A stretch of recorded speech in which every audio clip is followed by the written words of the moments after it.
All right. Let's see what we got here. Hope you guys are doing good. We still got a little bit of setup to do. We're going to be a little slow here, guys. We're kind of a crazy pre-show. All right, let's do pre-show. And let's do that.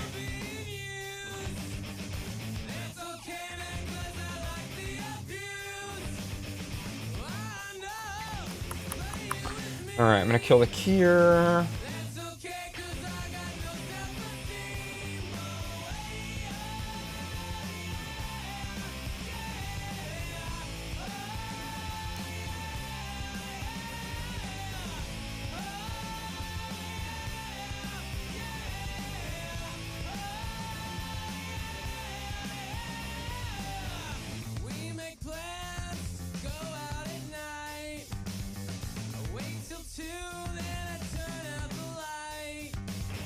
Pharaoh, do you want to schedule the interview for 9:30 tonight? Those mics are off. Let's kill that mic. Yeah. All right, can you guys do a mic check real quick? Check. Hello. Hello. There you go. You're all good. All right. Okay. Do you want to do 9:30? Sure. Okay.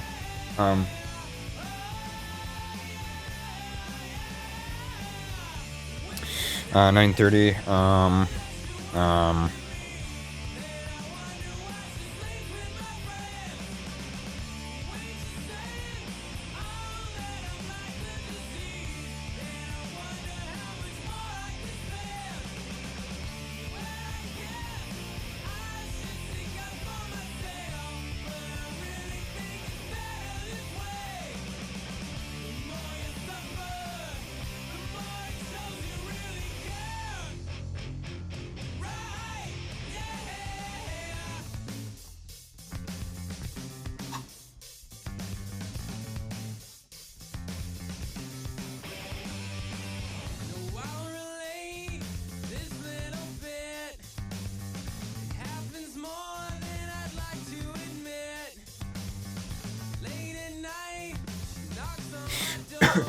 All right, I need to create 2 lower thirds now.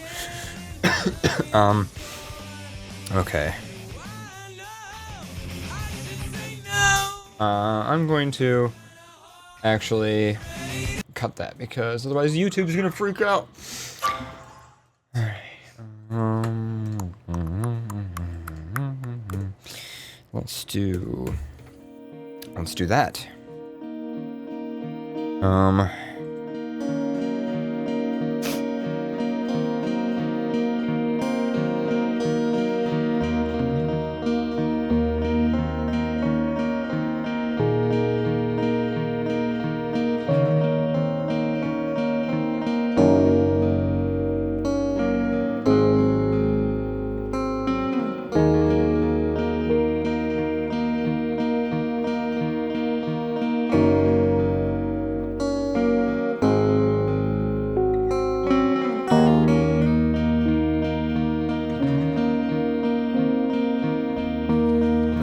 Because CJ's not there. Because CJ's not coming. CJ said he would be like last minute. He said 7:50. Wait, he said 7:50? Yeah, he did say 7:50. Well, he's probably racing here.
right, so I got the Zootopia one, and now I need to do one for the interview.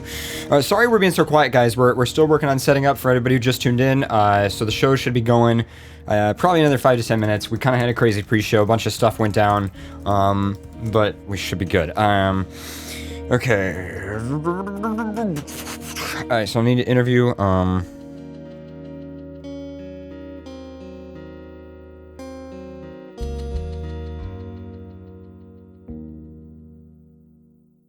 Alright, let's see. Do we have something else from, let's see. I'm trying to think.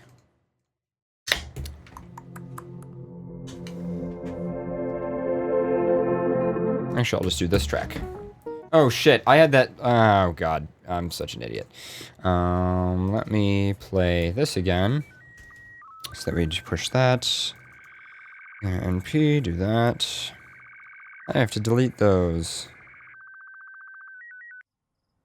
I don't want to be pushing those out on, Okay, cool. So there's that. Then I'm just going to turn that off. There we go.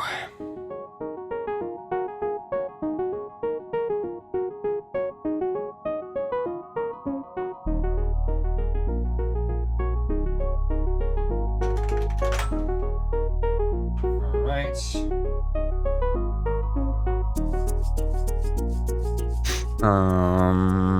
God, it's so annoying that Kickstarter links are so long. Hey, CJ.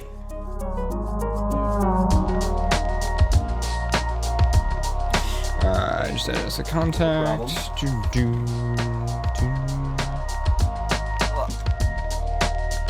By the way, Hark, can I ask you to turn off the backlight in your keyboard?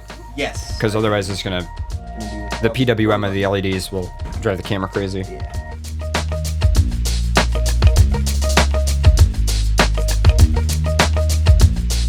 I think so.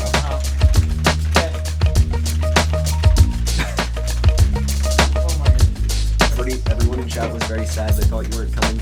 Oh, I am coming.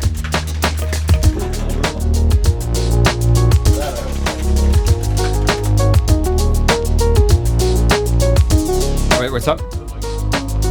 Wait, is the... Okay, well, I was on after... Wait, what? Never mind. Okay.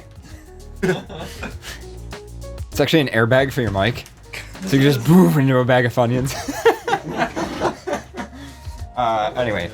So I wish fucking Kickstarter had links that weren't shit. I'm thinking about doing a tiny roar. Well, actually, Maybe?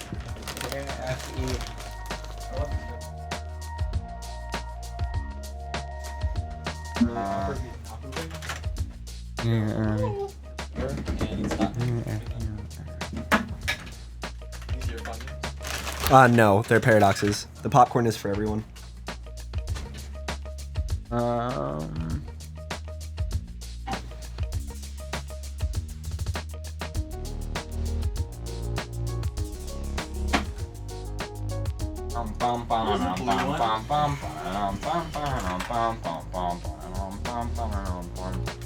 Okay, so that was good. Yeah, I was gonna bring my suit in too, and I forgot. Oh wait, it's always in your car. Never mind. All right.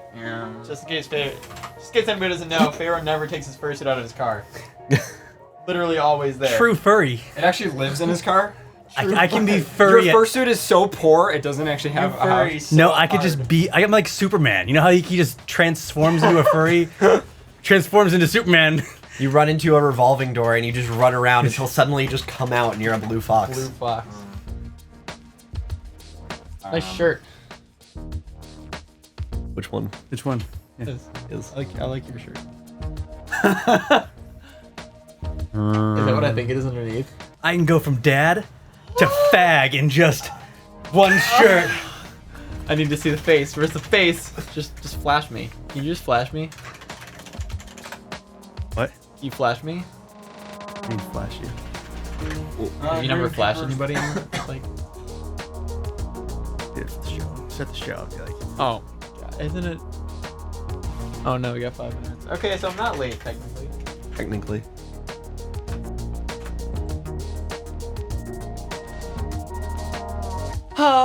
It's been a long day. I brought cookies. Girl Scout cookies. I've eaten like 3 boxes of Girl Scout cookies. Dude, so have I. This is like my 4th. I can't told my mom stop. to buy me 6 I can't. of these. The coconut chocolate ones are my Peanut butter. Oh. coconut Yo, the chocolate. tagalongs. Yo, those are The those are good. tagalongs. You want some of these? Kinda. They're like crack. You know you want them. Here, I do. I'll give you one. It's worse than can crack have. because like you just keep Thank going. You just keep going. I know, it's the worst. Oh god. Are you ready for this? With crack, I I feel know like, you broke I it. fucked up. You fucked up. with crack, I feel like you hit a limit. Oh, Girl cool. Scout cookies, you just don't. You just keep. You just keep going. That's where the money is, dude. And you know how many people buy these? How many people buy crack? Not Okay. enough. Exactly. How many people buy Girl Scout cookies? People are bending over backwards and like. See? We need to make cookies. Wow. Can you make manly cookies? Let's do, Man Scout cookies. man Man Scout. Title: Man Scout cookies. Not even Boy Scout, just Man Scout. Only for men. Only for men. We are now making Man Scout I just thought of a name for some of the cookies. Dad Mints. Dad mints. Someone in chat says, but those cookies don't taste like Girl Scouts at all, sad face. No, they taste like men. manliness. Already we're down in the drain here. Already. We haven't even fucking started. It's shit. God damn it. Man Scout. with Dad Mints. Dad Oh mints. god. Oh, Oh god damn it. that one I wasn't ready for. Dad mints. Feel free to just put those on the couch for now. To get rid of these, if you could, actually. And can we see the bell? Okay. There we go. Put the bell there. All right. Okay. All right. Woo! Here we go. All right. Anomaly. I'll eat your cookies, Pharaoh. Oh yeah, All right. just eat my cookies. We're gonna do a quick test phone call with our interviewee here. Don't you normally dunk cookies in milk?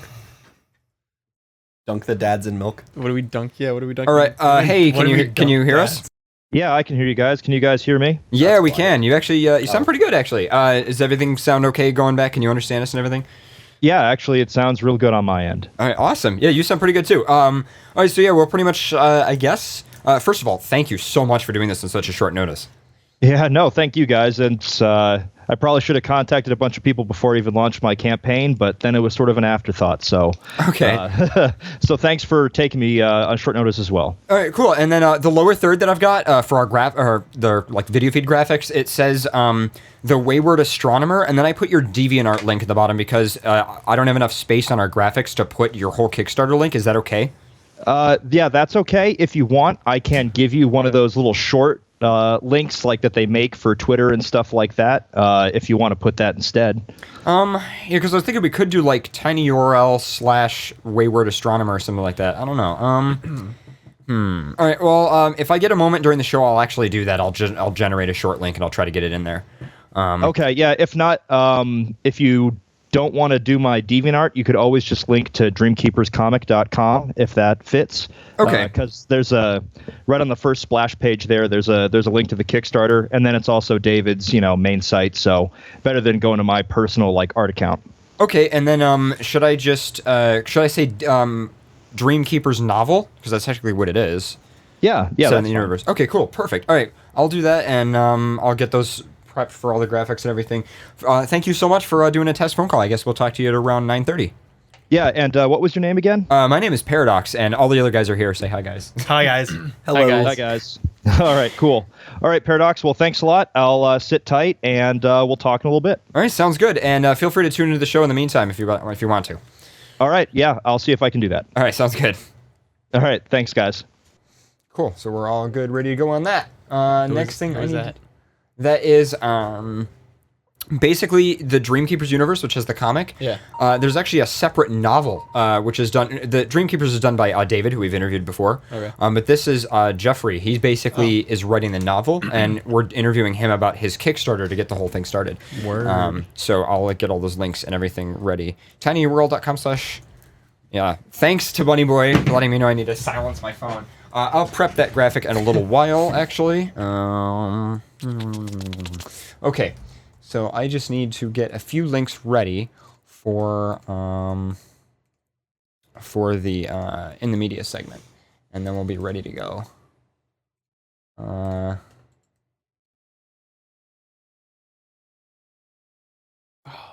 This radio host pranks thing, I can Pharaoh? smell the cookies. They just smell so good. They smell like... I didn't even get to watch it.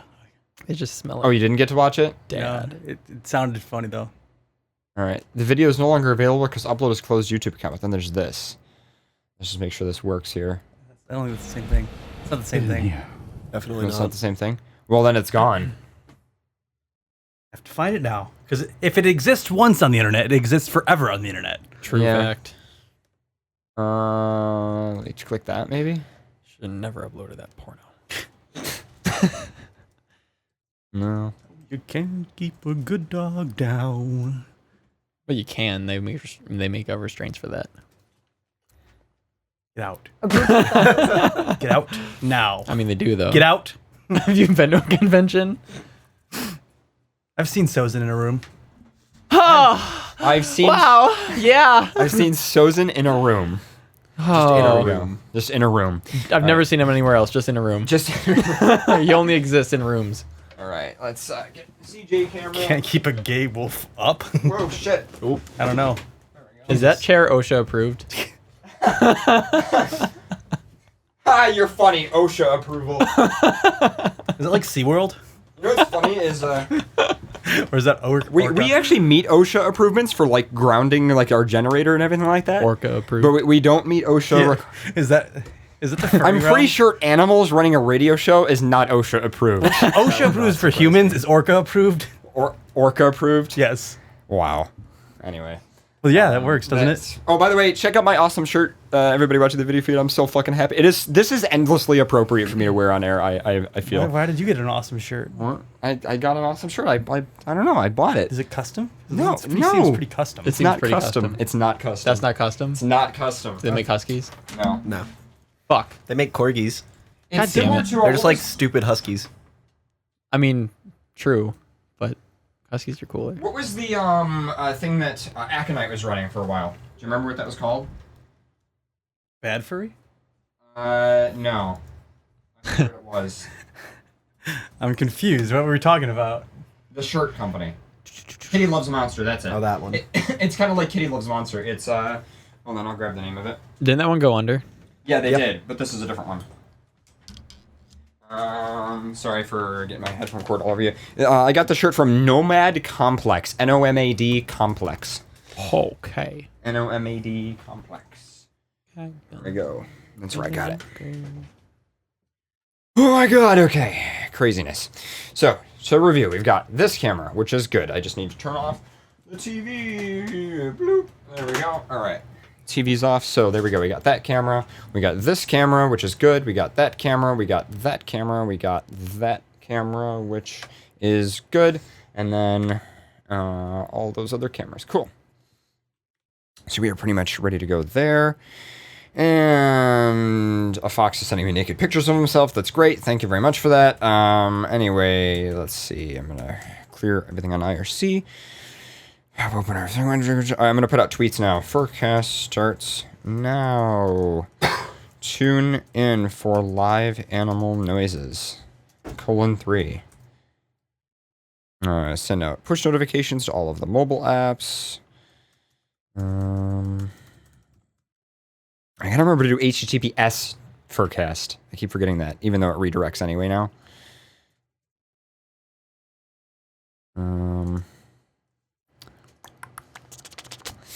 Okay, so now let's send metadata.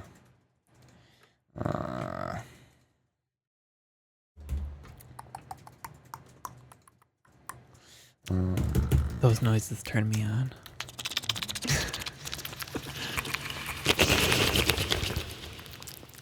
Hark is like, why am I here right now? Like that's your expression. Speaking of Hark, let me get a camera on you. Camera number 2. Let's start that one up, please.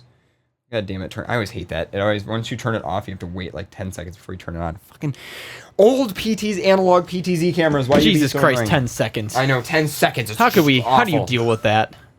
You know, we just don't. So see, wait. Oh, there we go. Oh, there we go. Camera on Hark. There we go. I can't hide behind the thin veneer of my laptop this time. I know, you can't. That was funny last night, though. It worked out pretty good. That camera shot. All right. So I'll just move that there. And yes, the aspect ratio is wrong. It's an old analog camera. That's what you get. But at least we got a camera on. All right, mute my laptop. Mute. So we got that. We got that. I'm running late. You know what, Pharaoh? It's okay. Calm down, Pharaoh. We're running late for our late. Wait, what? We are running late for our late. That actually is pretty bad. Okay, so pretty much. You're supposed to be ready by 8:15. I know. Granted, we did have a huge Okay, we're ready. We're ready. server failure. Ready. I know we did have a major failure with the streaming provider, but they fixed it, so. Okay.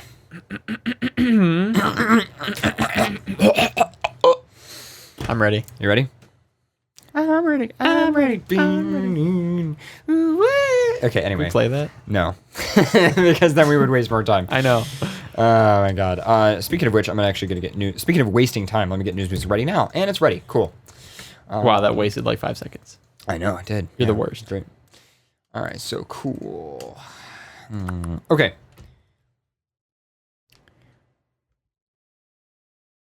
Are we ready? Who wants to start? Hi, Pharaoh. Pharaoh. What? Pharaoh. Why do you always look like you're so frustrated and upset when we start the show? Can you start the show? We're starting the show. Come on, it's happening. Welcome to FurCast, episode 230. I am your fabulous Blue Fox host, Pharaoh. I am your Red Wolf host, Paradox. I am your pink husky host, CJ. I am your guest, Hark. Hark the Gannet? Gennet. So what is that, like a cat? I will kill you in your sleep. Right on point. That's something it's a a cat real would do. it's a real animal, I promise. Look it up. Oh, okay. Is it like a weasel? No. Is it an owl? It looks like a cat, though. Like, explain, how does that not Okay. work? The best way to describe again is if you took like a ferret and made it like a raccoon cat colors, that would probably be something. I a said little weasel, and then he said cat, so that was like halfway there, each of us. yeah, sorta. You're like Together each of- combined. It's like something like that. Captain Planet Animal. Captain. What? He's our Anyway. hero. Captain Planet. Moving on. Welcome to FurCast. So let's see. Where do we start off tonight? So first of all, Start with Man Scout cookies. okay, yeah, we need to talk about that. So we were talking about wait, how did Man Scout cookies come Girl out? Scout cookies came into all me. effect. It was all him. Yeah. Because I whipped them out. I whipped out the Girl Scout cookies. I've eaten like 3 boxes of Girl Scout And then cookies. somebody in the chat said, well, they won't taste like Girl Scouts anymore. Sad face. And so then somebody said, well, we should make our... I said we should make our You own. should It was make me. our- yeah, you it was said- me. I said it. We should make our own. And then... I think it was Paradox who said Man Scout cookies. No, he was- maybe? No, it Oh, was it was all you. That It was all me. you. I was said all Man him. All Scout step of the way. His brain just started ticking like one step at a time. It was Like, have you ever tick, seen a tick. train wreck? It was just like one car Car. after another. I've been to Just- furry cons. So. True. I've been to True enough. Yeah, So but I that's mean- just what was happening. So in you my came up brain. with We're Man, talking about Man how crack, Scout. how Girl Scout cookies are like You crack. came up with Dad Mints. yeah, The Dadmint, Dad Mint cookies. The Man Scout Dad Mint cookies. Dadmint Man Scout cookies. That just goes really Can we just well. reverse back to us saying that Girl Scout cookies are crack, and I've eaten 3 boxes of them? Yeah. And that we're saying they're not even as good as crack because you can't even sell crack that good. Girl Scout True. cookies sell better than crack. They haven't made. They figured it out early in the game. Yeah. I mean, And that's when you said that we needed to start making cookies. yeah. And then that's where just We needed manly cookies and then Yeah. Man Scout cookies. Man Scout cookies. and then Dadmints. And then Dad Mints. People are telling me I should run. You probably should. I don't know Yeah, why you haven't, but yeah. I don't know why you'd want to be here. What would be the other flavors of the Man Scout cookies? Well, okay, that's what I was trying to think of. There'd be Dad Mints. Okay, so that covers this one. So what about like the peanut butter ones? Chest sweat. No, that sounds too gross. Yeah, that sounds like Oh, okay. Who would want or chest sweat cookies? Man Scout chest sweats. Chest sweats. I feel like if that was like a spicy cookie, then yeah, then Man Scout chest sweats. I don't know. I feel like bod has to be like incorporated. Like Man Scout Like hot bod would be like hot, Hot bod. spicy cookies. I don't know. Hot bod cookies. hot bod cookies. Well, these are peanut butter, so like muscle burn or something like that. It would have to be- Someone suggested Dad Scout cummies. No. No. We're done. No. Conversation's over already. And we're moving on. And Thanks moving for killing on. it. Thanks for killing it, chat room. Leave it to the chat room. Yeah, by the way, Hark, welcome to FurCast. Don't read the chat room. Okay. You will, not only will you regret it, but everyone will regret it. I closed the tab. It's gone. You close the tab? Okay. For some reason that was going through my head. I away. was trying to think of just different things that were running through my head, and all I can think of was like ripped splits. Like, That actually is not a bad name. I know. And that's what's horrible. Ripped splits. Rip splits. Dad Scout. No, man. Dad Scout. Man Scout Man ripped Scout splits. Rip splits. What would that be? I was almost thinking like almost like a banana split level, like a banana. Don't they make these like the peanut butter ones like covered in chocolate though? Yeah, the tagalongs. Yeah. Oh, is that what those are? Okay, Yeah. that's what I thought. Those would be rip splits. Dadalongs. Because it's like you got like the cookie and then you have the peanut butter then covered in chocolate. So it's like all different. Be a ripped split. Oh my god. Ripped splits is like, I don't know. That just came into my head, and I was like, I want some ripped splits. Okay, so now we have 2 cookie names. How many do they have in their stock? If we in their want to inventory? directly make shitty puns about the tagalongs, we could do like daddy dongs. Daddy dogs. No. I mean, yeah. You know, like the cookies No. that are like they're kind of like ovular shaped, but they have like Yeah. the long section. The daddy dongs. They're like Oh my god. Are you describing a penis? basically. Yeah. Can they just be shaped like penises? Well, they are Man Scout cookies. Oh my god. Done. This conversation is already just gone This show's way too been a far. train wreck already. We just gotta go home. Yeah, pretty much. So, I real almost drove the bus here. So close. But I did not. So, real quick, just to jump into, I guess, for the beginning of the show here, even though it's already a bit of a train wreck here. So, first of all, just final reminder, Daylight Savings Time Clusterfuck, it's coming up. FurCast will begin airing at 200 UTC, not 100 UTC, after the changeover happens, which I believe is March 19th and beyond for the rest of the summer in the Northern Hemisphere. And that's actually pretty much it. The only other thing to bring up for the intro before we jump into our like kind of discovered in the media segment, where we show you guys, links and random stuff that we found before we jump into news, is Zootopia. So, first of all, just 5-minute discussion. Spoiler warning, there will be spoilers. In fact, I've actually made the lower third say there are spoilers. So, yeah, just warning, next 5 to 10 minutes, there's going to be some spoilers. So just quick discussion. I mean, our opinions. I mean, so we saw it twice, first of all. We all saw it twice. Yeah, we did see it twice. Which is kind of funny because on the last FurCast episode, we're like, yeah, well, I guess we'll kind of see Zootopia. And then we've we already saw it seen twice. it. Now we saw it twice, yeah. And I've got the random story of what happened at Red Robin afterward, but we'll talk about that a little later. Yeah, that was... Our theater must have cut out the scene where Judy and Nick fuck. clearly, because I had to resort to FA, and I don't like doing that, but I had to, at least Yeah. to see that. So Very depressing. that was definitely, yeah. But, So overall, I mean, it was obviously good enough that we wanted to see it twice. So it obviously already has some nostalgia aspect to it. Well, here's the thing. I would say it was good enough for us to see it twice, but we had a discussion before we started the show that you think Zootopia is, in comparison to other Disney movies, Probably one of the worst. Disney probably one of the movies. worst Disney movies. So, Really? yeah. I honestly think it's probably one of the worst Disney movies made. I mean, granted, it was on what grounds? What? Not that I'm not. I just Oh, want to no, know. yeah, we were I'm talking not about like this. what grounds. Like, So I'll give you something to start with. Character development. The character development, like in any other Disney movie, you have like I would say a good plot development where like the characters build up, Yeah. or there's like I guess I would say a scissor, or how would you say that? A fissure, I guess you would say, where like their main character development like cracks off of what they currently were. And the discussion we were having before the show is that there really was only like tips. Like it was the tip of the iceberg for a lot of the scenes. A lot of even the emotional scenes. It got to the point where even the one scene, like with the whole, I'll say, Boy Scouts. Yeah, that only level, lasted it like less lasted than a like minute. 30 seconds. And it Yeah. was one of the things where you almost have the emotion for the scene, and then it cuts off with the joke. So it's like Yeah. you. Or when Judy Hopps was like crying her eyes out, and Yeah. then that kind of like, and then just ended abruptly. and then all of a sudden it just ended abruptly with like the recording of like I'm a stupid bunny, and then that was so weird. And But and I already said this. I always cry at Disney movies, and this one didn't do it. It Yeah. didn't And make me cry. That was one of the things that I was saying. Is I don't. Yeah, you know what? I think you're right though. It didn't really grab you as far as like because nothing. It was all very straightforward, linear, without any kind of emotion. there was also really no plot twist. I mean, there was like the secretary of the mayor and everything. Speaking of the mayor, though, Hark and I actually counted on the drive home. The mayor shows up for 5 scenes total, and only 1 to 2 of them does he say more than one line.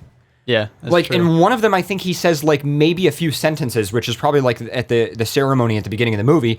But like other than that, like there's pretty much like I was just trying to protect Zootopia, and then like the other one, we're cancel my meetings for the day, and that's it. Yeah. Now, maybe that was just because it was J.K. Simmons, aka what is it, Cave Johnson. But that was just kind of weirded me out. Can I bring up a weird like point to why the movie was like that? Sure. Didn't we read an article not that long ago saying like I don't know like how long how far back it was in development of the movie, but didn't they realize they were like developing 2 different movies once they were going off of like Judy and Nick, and they had to change it up so it actually just had to be like one movie? Don't we remember reading an article Because like we were that? also talking about how like what was the scene with remember. the mob boss? Oh, yeah. Where like we were saying like because we were having a discussion like well they couldn't fit more emotional stuff in because of like time limits and you don't want to make a kids movie too long. Yeah. But then like the mob boss like what was even the point of that whole thing other than the big little joke and then tying it in with like the mouse which she saved her from getting hit with a donut? There was almost no like other than the icing the weasel. Which they could have just not done that. Like, Yeah. they really could have just cut out that entire scene, and that's like, well, like 10, 15 minutes of content that could have easily been spent developing, like, emotions else. with these characters. Yeah. Like, Yeah. you So- could have easily gone straight from the limo to the I think driver. that was one of my biggest problems with the movie, and I think that everyone was like talking about it. And I saw it twice, but it was at the same time like I enjoyed it, but it was like this is probably one of the worst Disney movies with any kind of plot, like not even so plot development, but just character development. It gives you like a taste of it. Like you want to almost feel emotions, and it's then it not all shuts there. you down. See but that's what I was saying with the article I know we read the article saying like there was a point where they're like shit we have like 2 different movies going on here and it's not supposed to be like that. Do you think they like might have ran out of time or just kind of like snip things together just to make it No, work? because like I feel like the scenes themselves were actually Worked? cut short. So Oh, it was like yeah. that's what I meant. Is that if they kept those same scenes and just expanded on them just maybe a minute or 2 to where you actually felt sad. It was Yeah. like they weren't giving you enough time to almost feel sad Well, even like because of when- the fact that you would just jump right back to a stupid fart joke or something like that level like of entertainment where it would literally stop you from being like having any emotion in that scene.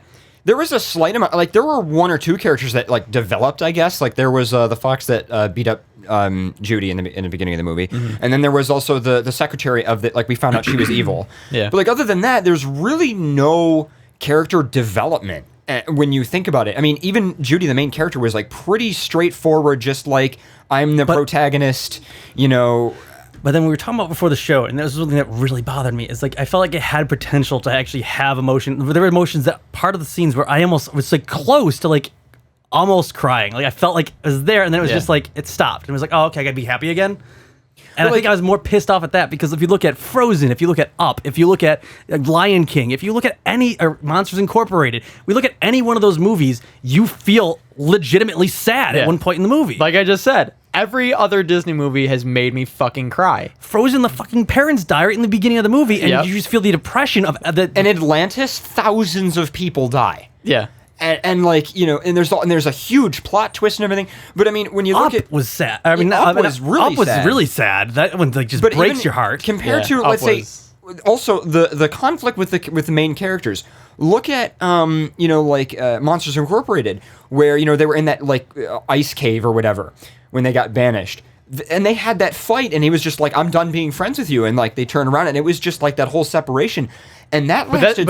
That was drawn out, and it was sad. Yeah, I was just gonna say it went on for a while, and it really made you feel like, holy shit, like they're done. That Yeah. was my biggest pet peeve about this movie is that there really was no emotion. It was just emotionless. Yeah. There was scenes that almost drive your emotions, but they cut it so short that it didn't give you enough time to even feel for the character. We had a bit of a discussion before the show where we came up with a hypothetical change to the scene where Judy is crying her eyes out in front of Nick Wilde, and we thought if hypothetically, instead of how it actually went, this would have taken maybe 30 seconds if after Judy finally finishes confessing, Nick just doesn't really respond and she just says silence. That's it. It's like, you don't even need like for a lot of stuff. If Judy kept crying and said, well, I guess I'll do it on my own, and then like turn around and walked away, and then all of a sudden like paw on the back, Nick Wilde, wait. That would have been so much more emotional. That probably would have got me. That would have made it happen because it was like that point when I was like, oh my god, here it comes. Exactly. And it was just like, yeah. And it was just joke, done. Emotion gone. And then it was like, hi, come here, everything's happy I was again. saying to them, because you weren't here before that, is if they literally, all you need is silence.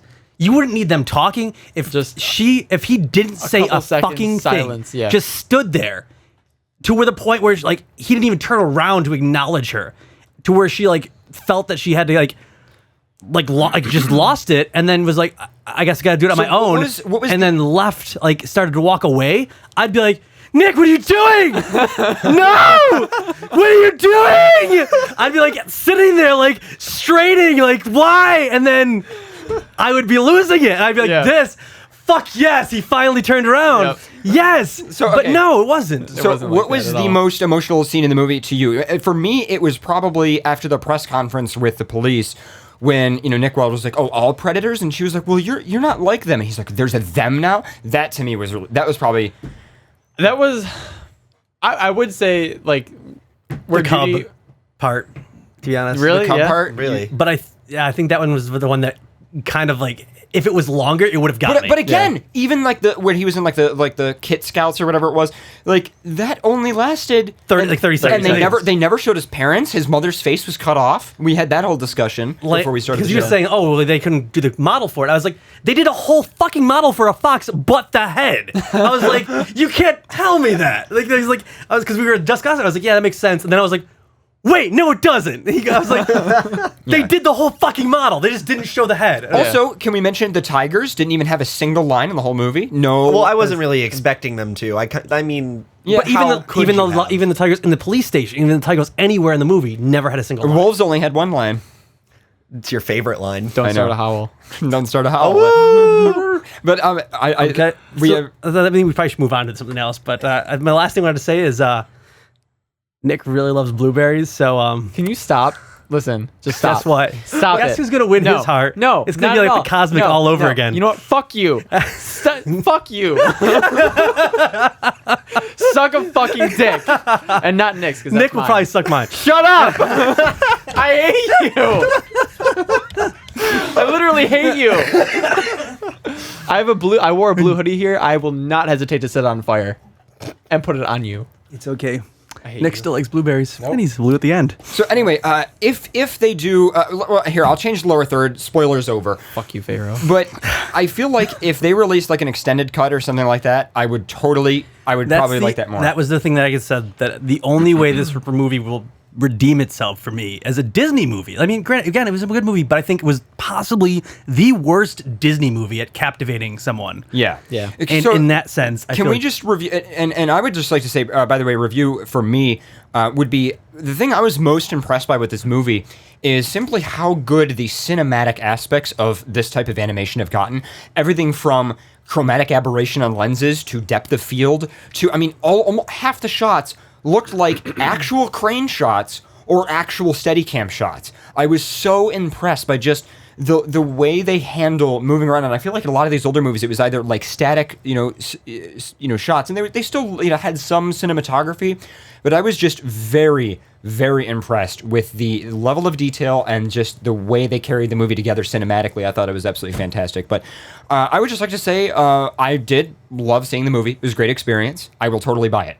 Yeah, same. Yeah. I'm going to buy it the second it comes out. Definitely going to buy it. I would just like to let everybody know that we thought it was a great movie. We're just saying, compared to other Disney movies, it was not quite up there in terms of character development, story, actually like bringing you to an emotional level, stuff like that. It just seemed a little bit more kind of glazed over. There wasn't as much of a plot twist. To be honest, I would say it's as bad as I feel like alpha and omega level. It's like an alpha omega level rated Disney movie. In terms of the story, plotline, and character development, in terms of the animation level of detail, I'd say Disney has the upper hand. Yeah. But I mean, in terms of like the sad emotional scene where you're kind of sitting there like going, oh my God, that's actually going to get emotional. And then it just ends with a stupid joke. Yeah. I won't open this can of worms. Let's not get back into this discussion, but still a better movie than Cars. I'll say that. Yeah. I don't know. Yeah. I would agree. And it isn't the only Disney movie to not have a musical number, really. I mean, obviously, there's the flagship song of the movie, and there is music, but I mean, it didn't have any Broadway. Yeah. Which, it's not the first, because there's other Disney movies that don't have Broadway. Yeah. So that's not that crazy, but yeah. Yeah, Nick is hot. Just saying. Yeah, I would, I would. Saying. Every Fox joke, I kept just staring at you in the theater. I know. Every time there was a joke about wolves, you guys would look at me. I know. Did we get Fox repellent, by the way? Oh, we need to get fox repellent for the studio. We do need to do that. Oh, we do need to get Yeah, some. that's great. We do. Maybe Fuck you. a Fox taser too. Fox That'd be taser. nice. That'd be nice to control the blue one. Yeah. I don't know. We might find You know out what? who likes it. He probably Guess who's does. coming? Always going to come to me, Nick. Because No, I'm he blue. won't. I will He won't. say, I smell like He blueberries. won't.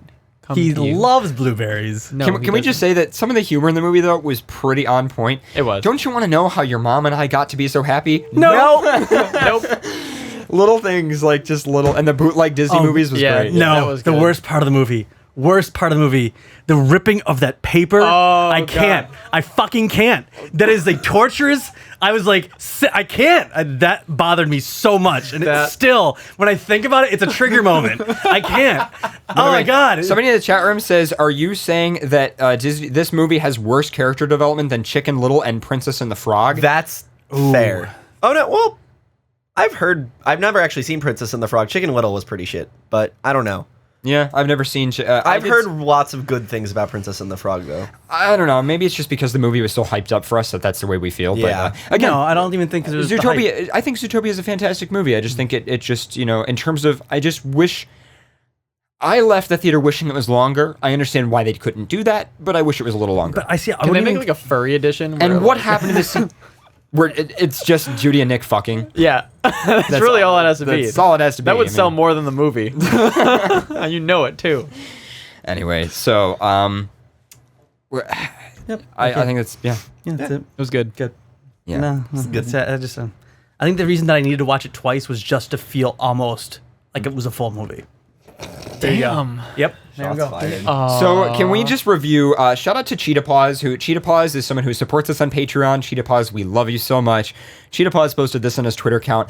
I died when I saw this. Where I was so happy. And it's basically the two wolf characters from the movie, and one of them saying, "I love your howl," and then the other one says, "Really?" So fucking It's so cute. fucking cute. If you saw the movie, by the way, you would totally understand why this is just absolutely adorable. It was in a trailer, that scene.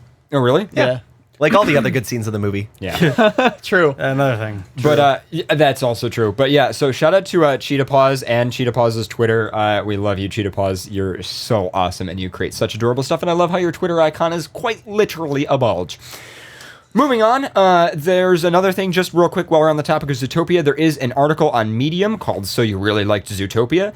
It's a quote-unquote 5-minute guide to furry, and it's for all of the, I guess all of the people who watched Zootopia, who maybe, liked Nick a little too much. Welcome to the furry fandom. Welcome Turn to the around, furry- go away. Welcome to the furry fandom.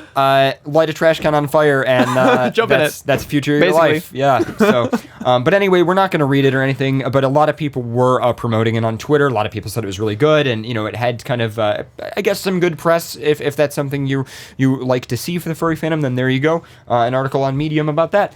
And then lastly, we had a video about some Fox thing from Huffington Post. Do you want to do this now? Yeah. Let's not just touch on it because it's doing something silly and stupid. It is silly and stupid. A group of golfers in Ireland encountered a fox on the course, and they think he's friendly until... Yep, the fox attempts a snatch and run with the wallet. Fortunately for the golfer, the animal can't hold on to it, so he gets his money back, even though the fox did not want to give it up.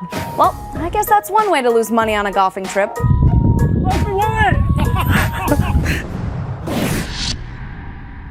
Like it went into his bag and just to take his wallet. Couples like Pharaoh, you got something you want to say? I'm short on cash. Shut up. Yeah. It wasn't blue anyway. No. I was in disguise. Maybe he had like a chase card inside or something. Just think, Chase card. Get out. It's blue. I was about to pull out my chase card and be like, "No, look, it's blue." And I was like, "Maybe I thought you were doing like a maybe chi- I shouldn't show my credit card on a Yeah, live not a air." good idea. not a good idea. Although furries can't use credit cards, they have paws, so That's true. it's not like, you know. Yeah, I had that issue. I found out we have paws. Yeah, using chip and pin with paws is actually really difficult. You have to kind of like fumble it in there, and then it's just, yeah. Anyway, so I guess that's pretty much it for our In the Media segment. We just have news next. Is there anything else you guys wanted to just discuss while we're starting off here? Or? No.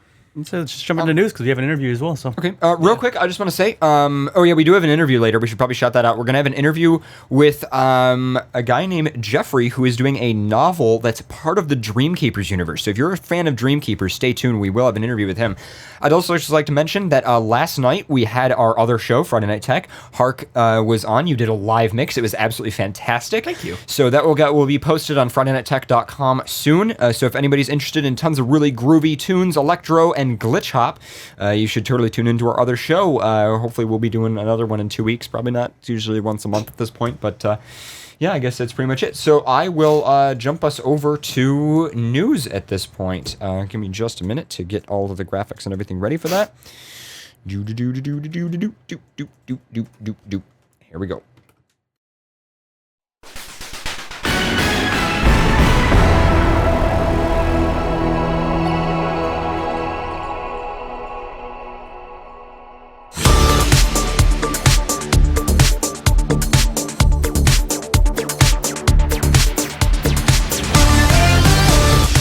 I got a quick one here for us, and then I have a little link article actually in the other section for you to load up after while I read this because it goes hand in hand and it's something quick. Whoa. Are you okay? Yeah. You sure you're okay? No. Okay, because you warning me ahead of time to load something is not like you, and I just want to make sure you're okay, that you're feeling all right, you're not like being nice to a red wolf, because that's not like you at all, and it's just making me a little nervous here. Good. Anyhow. New species of fish-eating spider. Fuck. Discovered in Australia. Oh, shit. God damn it. They're everywhere. They just eat everything. I don't understand it. I found one in my shop today. I killed them. God, I was like, oh, nope, not you. Not today. Oh, where am I looking? What section, by the way, for the other one? Oh, right there. Just in the media. Oh, okay. Just toss it in. Got it. It's just a quick video. It relates to Australia as well. Okay, cool. In any case, you thought nature was all about being cute, fuzzy animals, sweet-smelling flowers. But then here you go as a swimming spider that eats fish and frogs. Oh, that's nice. I mean, we could just light, like, basically the entire planet on fire. That's pretty much what we'd have We to could do. How do you light water on fire now? They're learning. Shit. This is just another reason never to go to Australia. I think we should use whatever technology the Detroit River uses to burn. Can they swim? They can't go underwater, can they? Oh, yeah, they can. Fuck. How do you think they're getting fish? They're just getting fish now. Yeah, well, maybe they can, like, they wait for one to wash up on shore or something. I don't know. I don't know. I guess the 'Cause if spiders in Australia decided they wanted to go surfing. They wanted to go scuba Perth. diving. Scuba diving spider.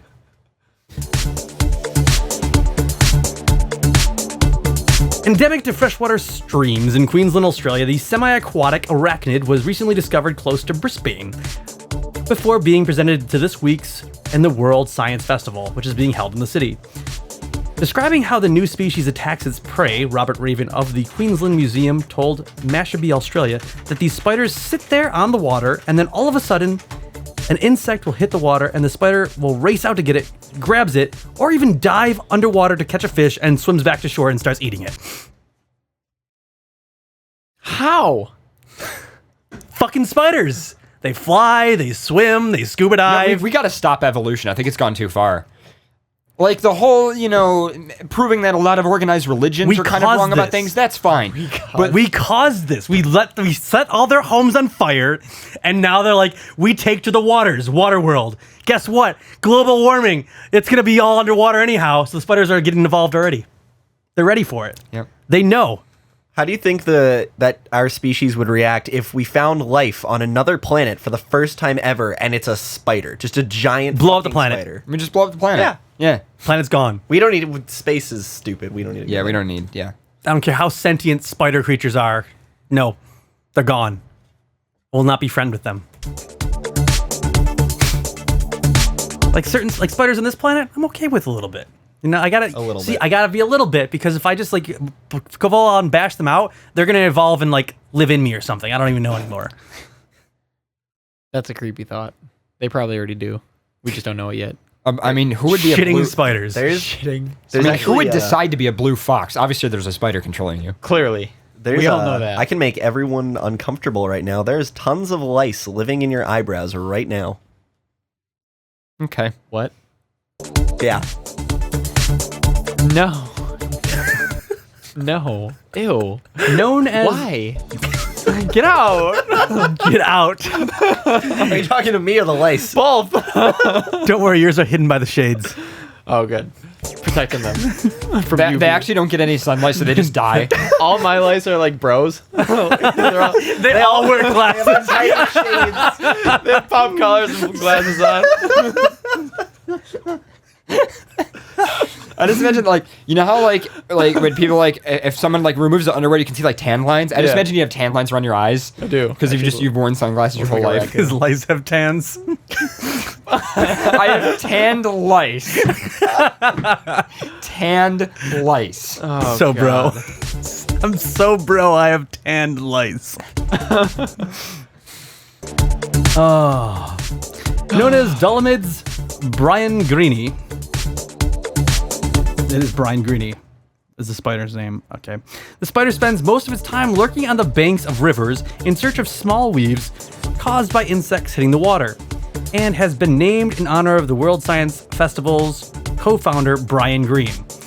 Commenting on the discovery, Green said, "With the announcement last month of humankind's first detection of gravitational waves, ripples in the surface of space and time..." Are you saying time spiders now? No. No. Spiders that No. exist through time? Time and No. space spiders? God. Stop. We need to end spiders immediately. Maybe not all of them. Well, if they're existing in the fourth dimension, what do you do now? Because now they're in time. We're fucked.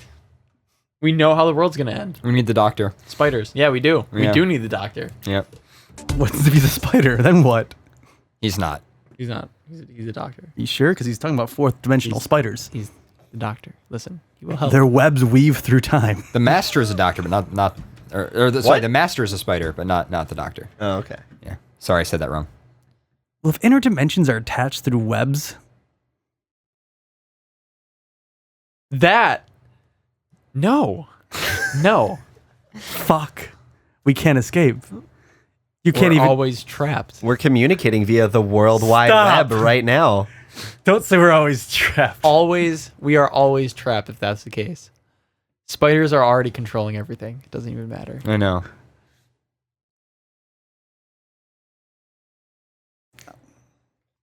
Well, it's been a good run. It's nice. It's been nice knowing the gents. FurCast is over.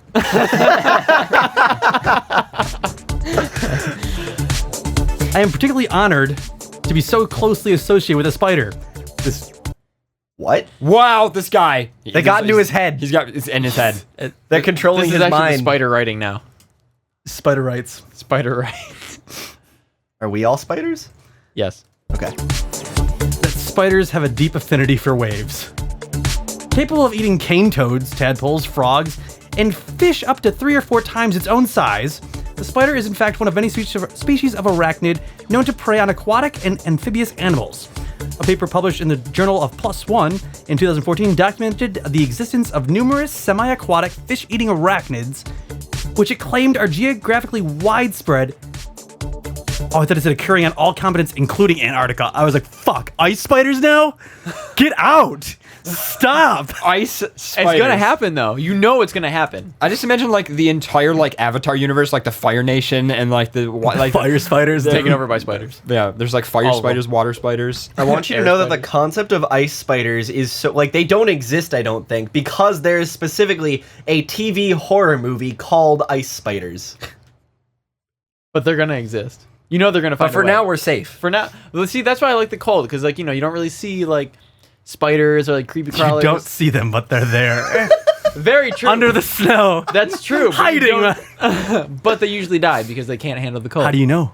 They're under the snow. I know. Crawling with their 8 I legs, know. watching you with their 8 eyes. Listen, I used to work in a freezer. I've seen many of creepy crawlers just accidentally go in and die. I lied. Because those weren't ice spiders. But that's to say that there's not any of those. No, yet. those are the warm spiders that got into the ice spiders territory. Those are the worm spiders that fucked How do you think up. they died? They died by the ice spiders. They're like ninjas. Are they like invisible? No, they're ninjas. Ninjas are kind of invisible, but they're there. Ice spiders are ninjas. Fuck. God damn it. According to the study, these spiders are able to kill prey up to 5 times their own body size thanks to the powerful poisons and the average prey being 2.2 times the length of the predator. Despite being roughly the size of a human palm, that's too big, Oh God. is not a thought to present any threat to people. Okay. I feel threatened. Just reading that just makes me feel threatened. So there's an article that you had given me here. Why is this a news story? It's not a news story, but I was reading the article of Australia and spiders, and then I just wanted this one, and I just wanted to point out one thing in this video too. Okay. So just go quickly, ahead. yeah.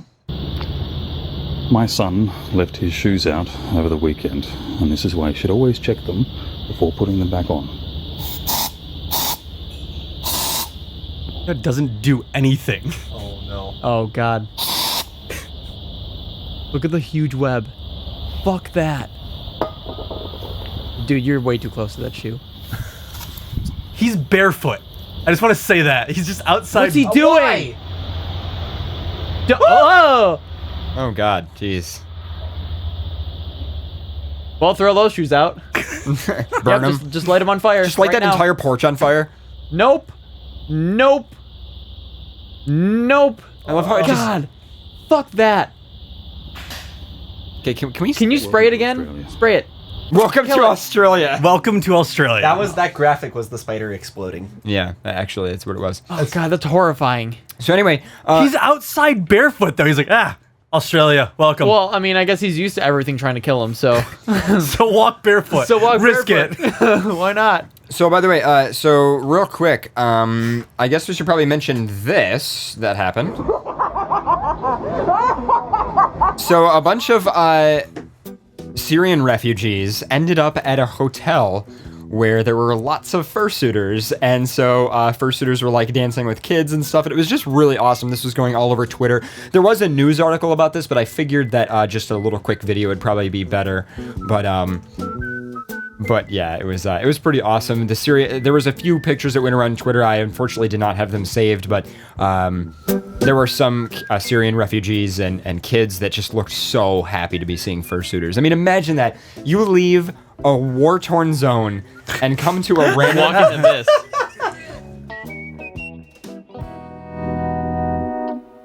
So yeah, imagine that. You leave like a war-torn, place of life, and then you come to this hotel in Canada, and the first thing you get greeted by is fursuiters who hug you.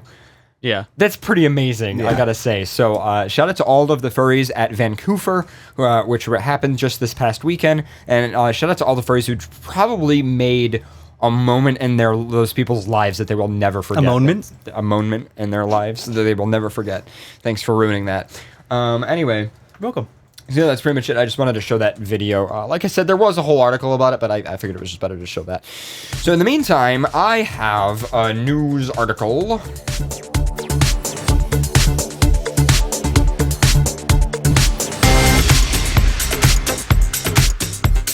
FangCon is to move to a new city and a new state. It's a pretty big move. And so here's a note from their website. Dear past, current, and future attendees of FangCon. I hope by this time you have heard the difficulty we have been having with the hotel in Knoxville, Tennessee. We attempted to secure a date with them for 2016 right after the con had concluded. The hotel put us off even though the local football schedule was already posted. We found out later that this is what many hotels in the Knoxville area do. They look for groups with bigger numbers so they can charge a higher price for the rooms, sometimes 3 and 4 times the amount that we paid. This year, the football schedule left only a few open weekends for groups like ours. The hotel for FanCon 2016 will be in the Hilton Hotel, Premier Park, Birmingham, Alabama. We know this will come up as a disappointment to many attendees, but this is the same issue we ran into after our first year of the con, when we started up in Nashville. It became too late in the year to find good options for hotel space, so it's either wait until 2017 and not have a con this year, or make the best of it and see how we'll do in Birmingham, Alabama. The con will be on the dates of October 27th through October 31st, 2016. There is actually more detail on that, by the way, guys. There's a huge post. If you just want to go to Flayraw, you can get links, or of course there's links in the FurCast posts on our website after the show. And also, if you go to the FangCon website, I believe there is a blog post detailing all of the stuff. I just wanted to read the beginning of that to you guys so you know that FangCon has moved to a new city and a new state. It's pretty crazy.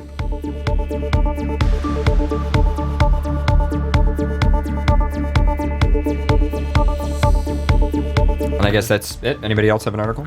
Off topic. Going a little bit back to Zootopia, just a little bit. Okay. Did you know that Dancing with Gazelle app is actually a real thing now? Yep. Okay. Okay. That's all I wanted to. Yeah, that's good. I have an article that I kind of want to share just because it makes me laugh at how ridiculous it is. Paradox is the one I sent you earlier. If you want to pull that up for the image. My god! Fucking. So, this is amazing. So, okay. Hold on. Okay, hold on. So I gotta get you pull it up. music. Hold on. Wait, what? Oh, wait, I think I know what you're talking about. Whenever you're ready. All right, go ahead. All right, I got it. I won't read too much of the actual article, but I will read something in the letter. The headline is, Outrage at South End School After Girl is Sent Home for Looking Too Pretty in Uniform. Now, normally, these kinds of articles pop up all the time, but this one specifically, I find to be hilarious because I will read the direct quote from the letter that was sent to this 13-year-old girl's family. Okay.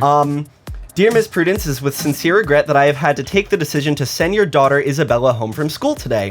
When she arrived this morning, a number of staff members noticed that her choice of facial look was getting a lot of attention from our male pupils, and when the matter was highlighted to myself, I assessed Isabella and decided that her choice of hairstyle and type of glasses was inappropriate for an educational environment. I am aware that today is the first day that she has had this particular pair of glasses, and unfortunately, under our strict but vital school uniform policy, these would come under the category of sexually provocative due to their style and size. These formed a part of Isabella's overall look that I deemed to be inappropriate for school, and therefore I will not be able to allow her to come back to school until you have been able to arrange for a more suitable pair of glasses or contact lenses to be provided. I don't understand. So, how are glasses provocative? I have no idea, because I don't know if you want to show the picture. We'll show it in a second. But I just can't imagine how, of all things that are going to be sexually distracting or provocative, and I have qualms with that whole thing in the first place, but why are glasses considered the sexual object on a person? Okay. Are you guys ready to take a look at the picture of this girl? So, first of all, what are you imagining? Just tell me what you're thinking right here. Me? Yeah. Like, this is sexually provocative, so there's got to be, like, tons of styling to it. I was going to say, like, just, like, a lot of makeup. Like, Just keep in mind, she's in a school uniform. So she's being sexually provocative somehow in a school-provided uniform. So it's not like her own clothes. Okay, well, let me just add on to the last few years of my life, anytime I've seen a school uniform, it's usually something not G-rated. Are you ready to see this? saying, Are you ready to see this? All right, I'm gonna. That actually could have been taken a lot of different ways. I'm gonna scroll up on this webpage. You ready for this? It just looks like your normal ass. Like, how is this sexually provocative? I don't understand. Like what? She has long hair that she needs to cut. But even like Blue glass. You know why? Blue glasses. What? Oh, It's his fault. we figured it out. It's his fault. Case closed. Pharaoh. Oh yeah, I forgot to say, from Dad. What? From dad to fag. Oh my god. I didn't see the bottom of that. That's great. Oh, But sorry. yeah, so what? I mean, how? Okay, whatever. I'm sorry.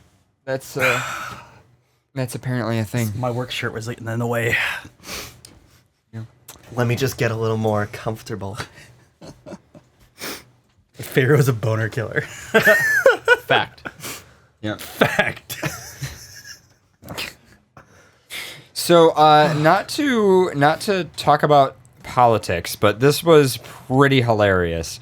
So I hate to bring up something that's really painful for a lot of people to think about, but that's Donald Trump. And we're not going to talk about Donald Trump at all, but what we will talk about is a new movement that has been going on. It's a meme, and it's called #TwinksForTrump. Oh, This is the thing that's been going on.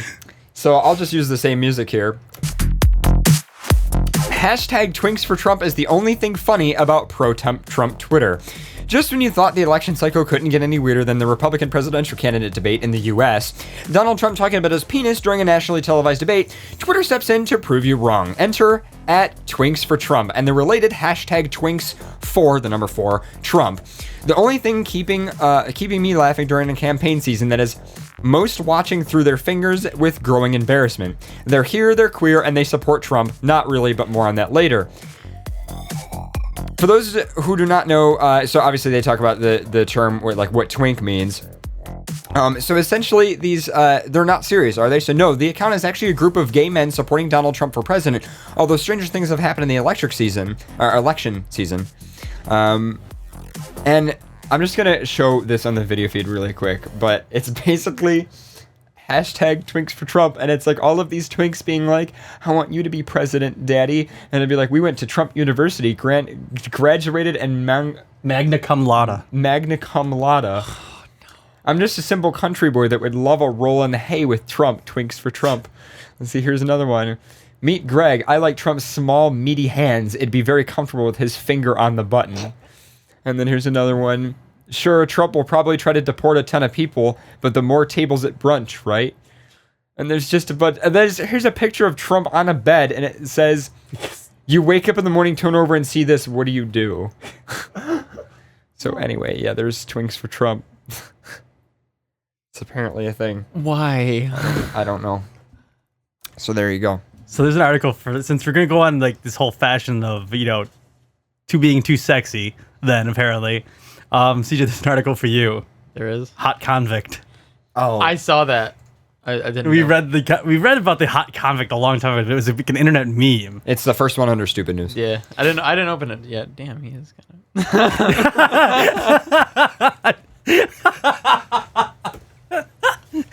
Damn. That wasn't supposed to be said out loud. Your thoughts are escaping again, CJ. Close the door. Close the door. Oh my god. All right. Yeah. Okay. I'll read it. Damn. Hot convict. Jeremy Meeks answers internet's prayers and becomes a model. Is there a picture I should be showing?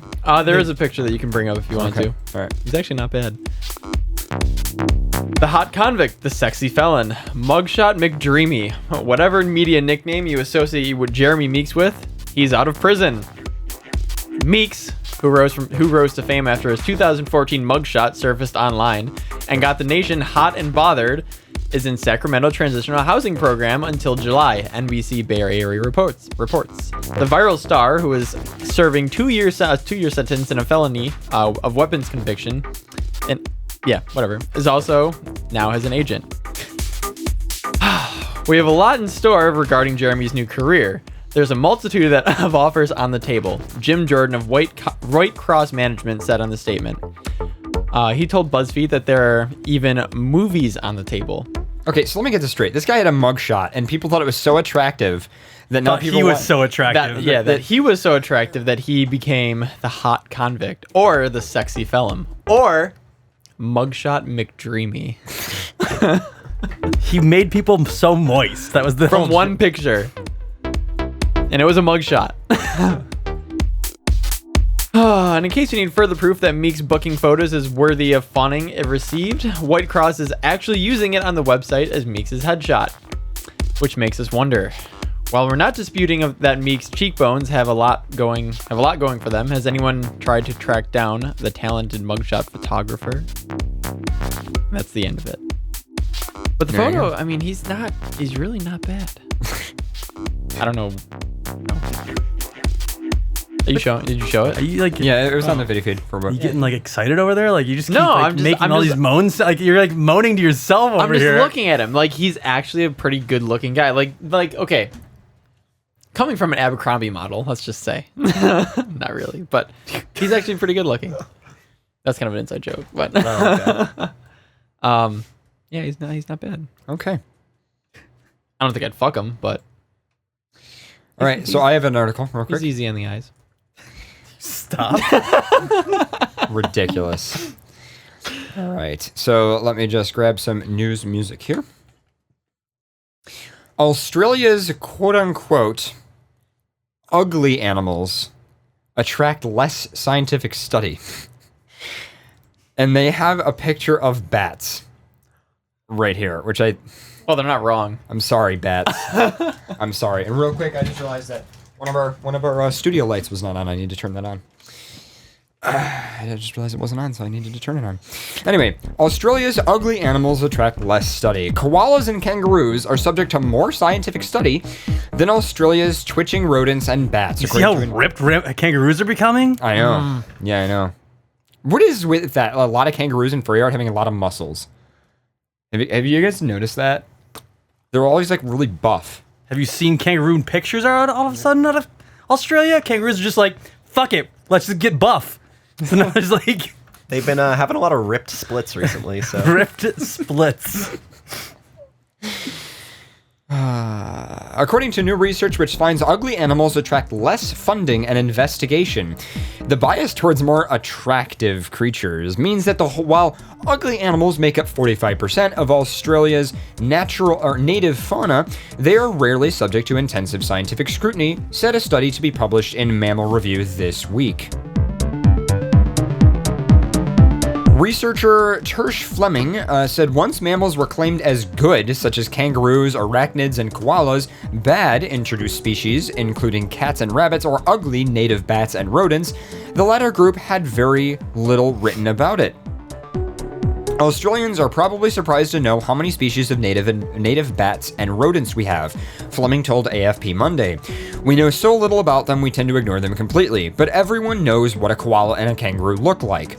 Fleming, a wildlife biologist in Western Australia's Murdoch University, said this bias has potential impact on conservation, with an incomplete understanding of the importance of these often small and nocturnal animals on the ecosystem, making them more vulnerable.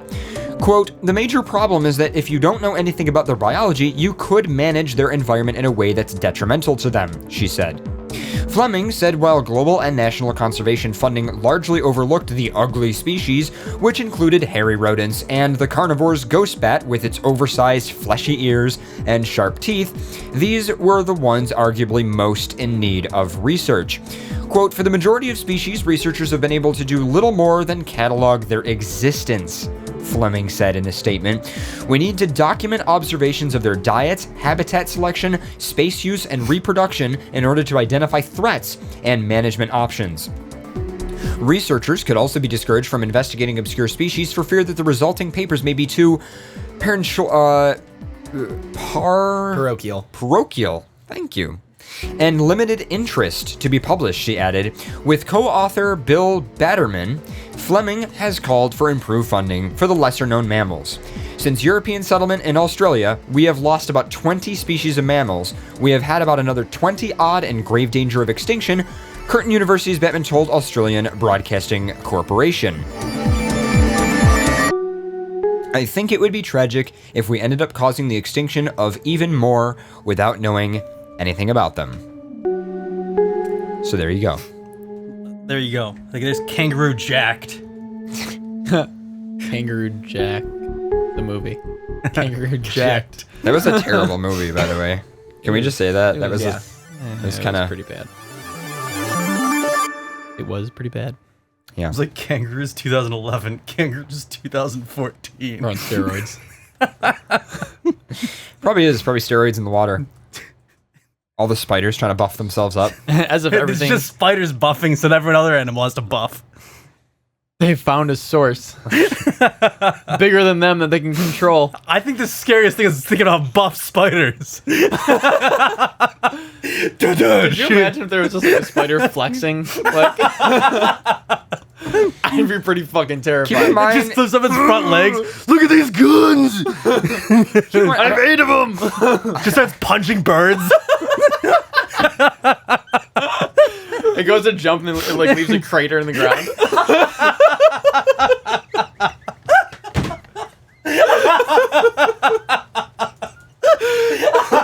It jumps off your wall, blows a hole in your wall. He's gonna do a superhero landing.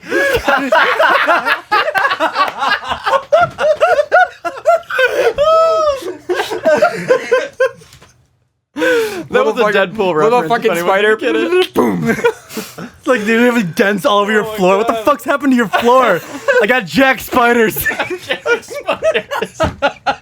Yo, that's another Man Scout cookie name. Jack spiders. Yes. Jack spiders. I can't. It's not fucking dumb right now. Buff spider. Oh God. Wow. Okay. Jack spiders. They have like tattoos and shit. Like nose rings. Oh my God. Just Abdomen rings. Now I can think it was like a jack spider just punching a bird. Like, fucking hungry. Boom. The bird just explodes. It just rains down blood. It's just like blood and feathers everywhere. like the Shrek.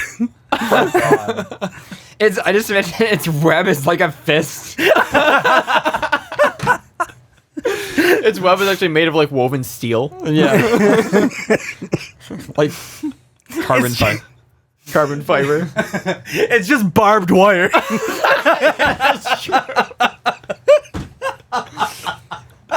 What do you catch? Humans.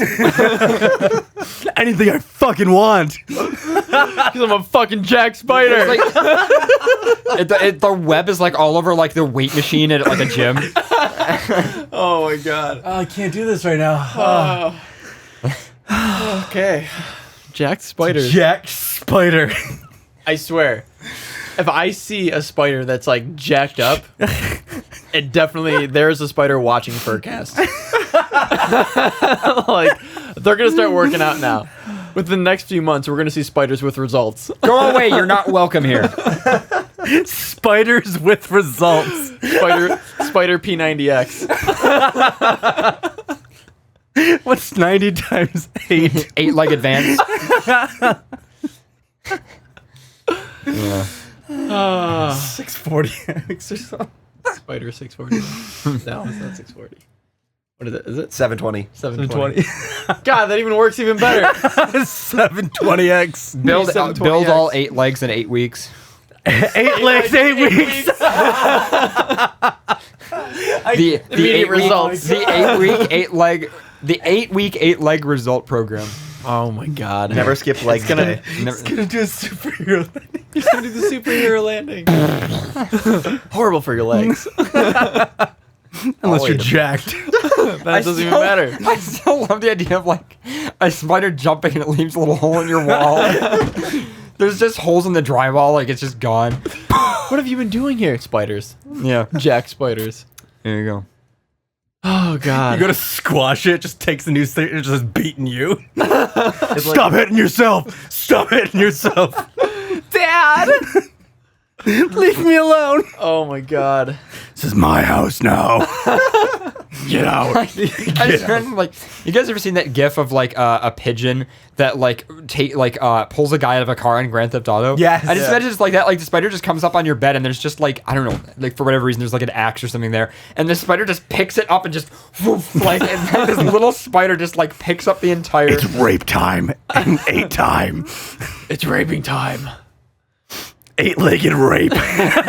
Okay, let's move on. Yeah, we can keep going. That was just not good.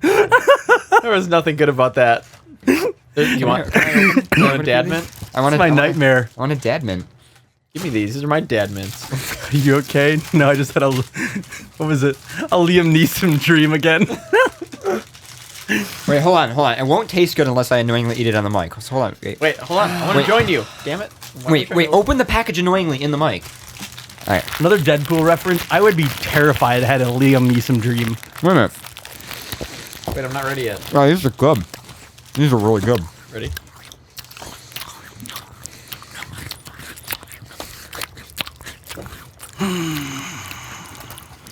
Hey, everyone. It's really chocolatey. Yeah, really.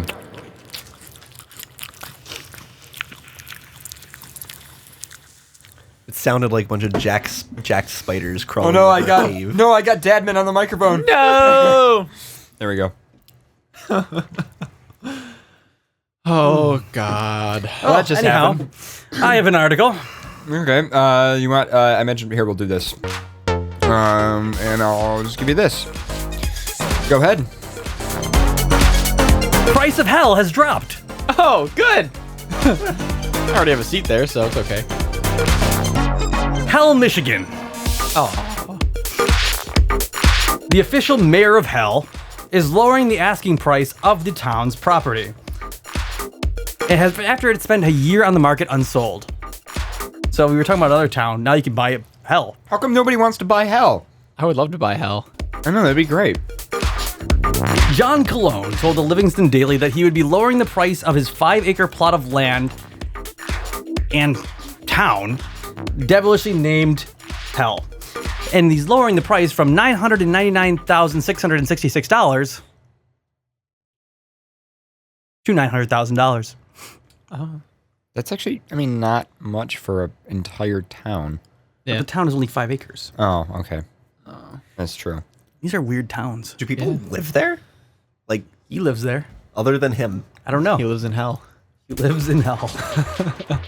Every day he wakes up in hell. Every night is a living hell.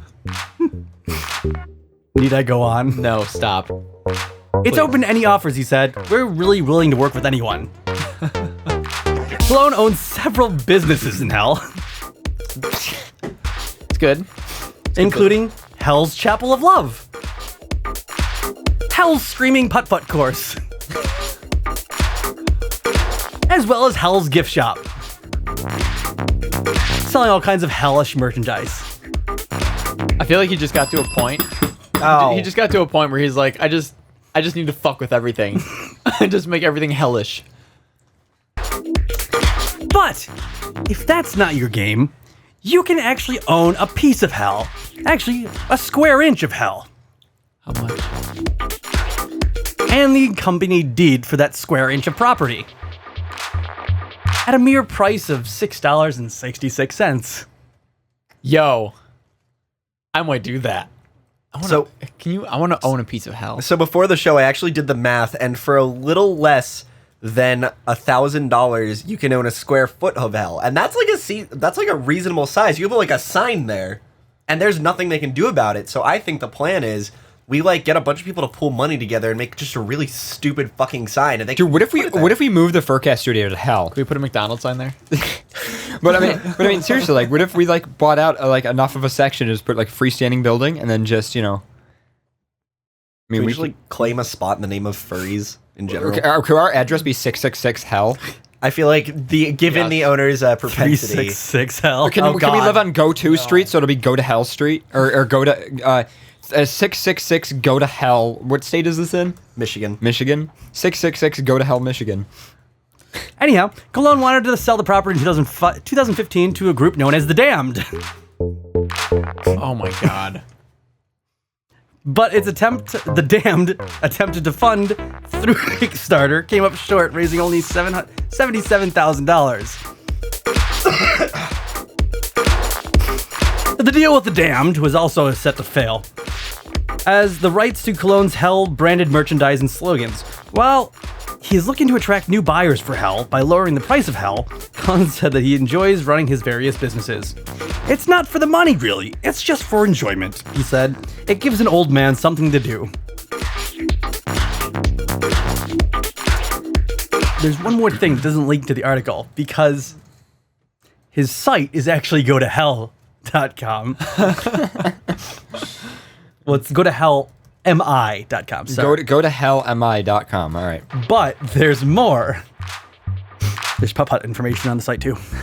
You can go putt-putting in hell. Can we make a road trip to hell? You can actually be mayor for a day in hell for $100. Okay. That's a good deal. Wait, there's more. But wait, there's more. You get a call in the early morning, granting you the position in hell. Step 1.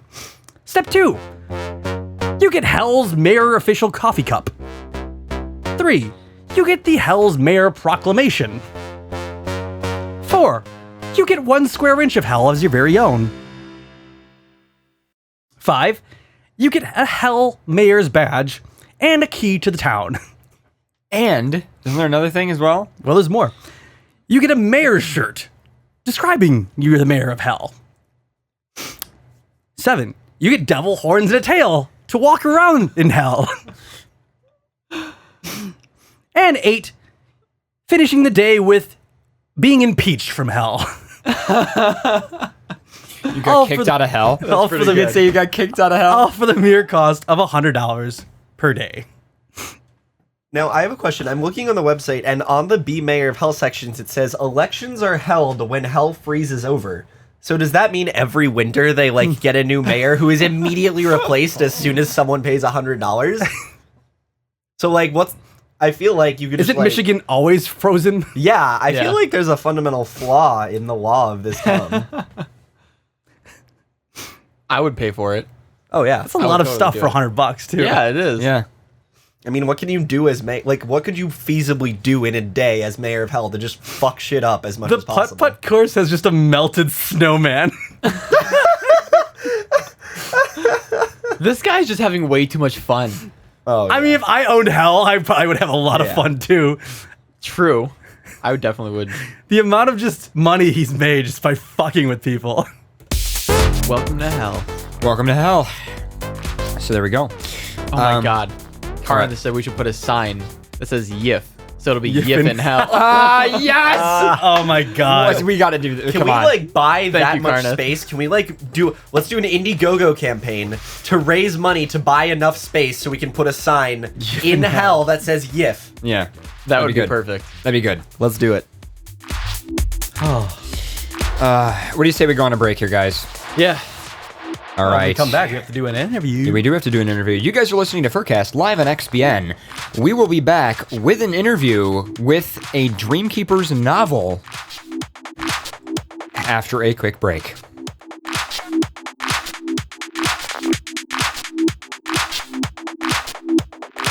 Support for FurCast comes from Patreon users including Blaze Fusky, Ashton, Shaman the Photon Wizard, Cobalt Sea Egg, Fayoun, Jaff, Whoop, Oliver Fox, Tiffany H, Linkshell, Canuck, Skipper the Otter, Jake the Otter, Kitsuya, Tyler the Wusky, Naku Namine, Krauzy Wolf, A Certain Horse, Gaia Wellen, Energize the Wolf, And from Commander Wolf on Twitter at Commander Wolf 3, Ty Husky on Twitter at Ty Husky,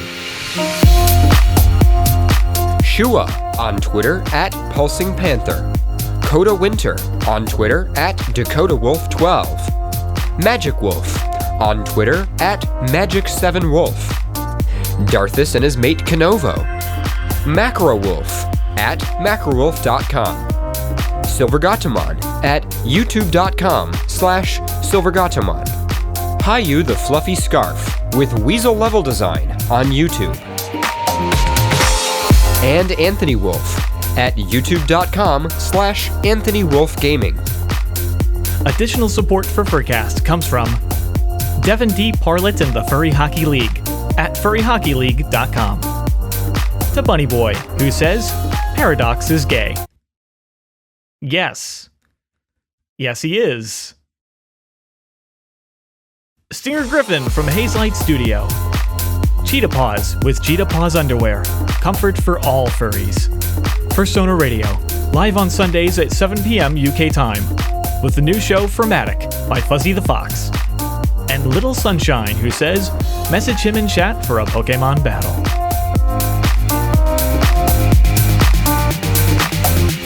To become a patron and learn more about supporting FurCast, visit furcast.fm/donate. Additional support, PayPal, Bitcoin, and listeners like you. Thank you. This is XPN.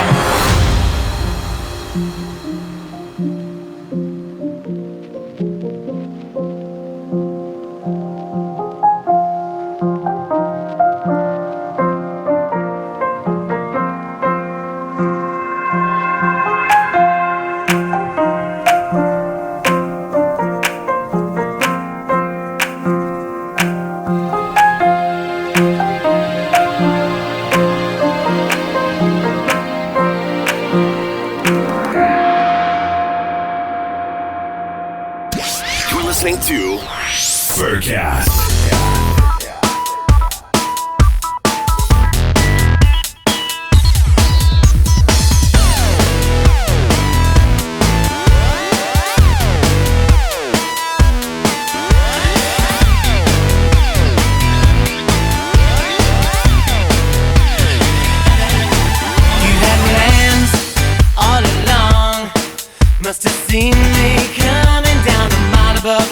Cause I am weak, where you are strong. It's a thrill that makes me curious. Whatever I'm thinking of, you always seem to know. Cause nothing is good enough. There's always something to keep me guessing. What if it's real? What if you're just faking? What if you knew you could? What if you get up on manipulating? Why does it feel so good?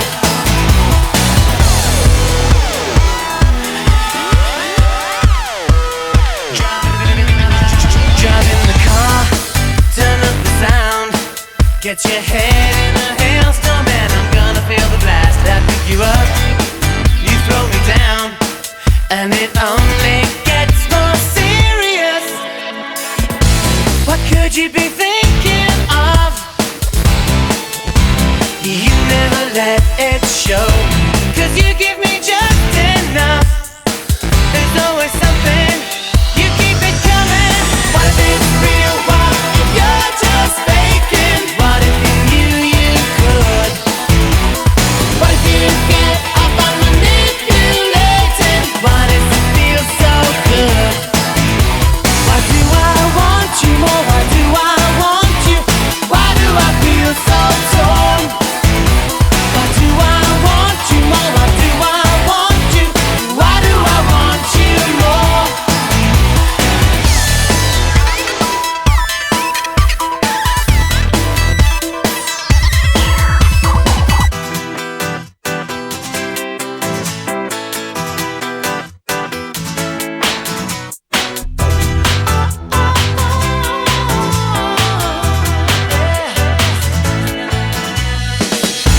What could you be thinking of?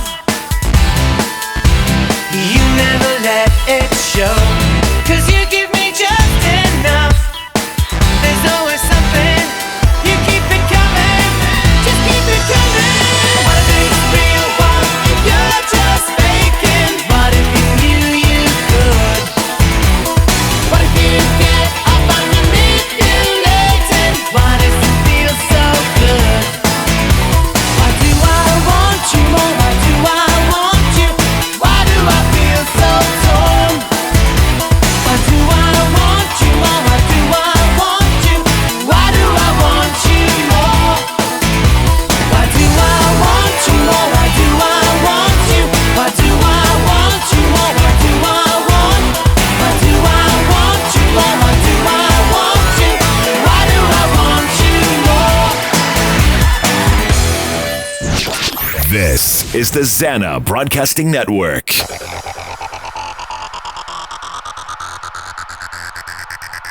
Let me introduce you to the good life. Let me introduce you to the good life. The good life. The good life. Let me introduce you to the good life. Let me introduce you to the good life. The good life. The good life. Let me introduce you to the life. Life. Life. Life.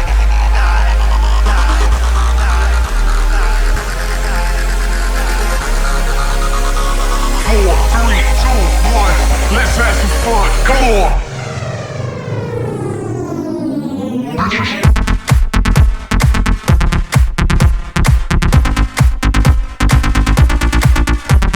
Sleep all day, party all night.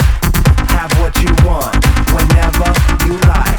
Sleep all day, party all night.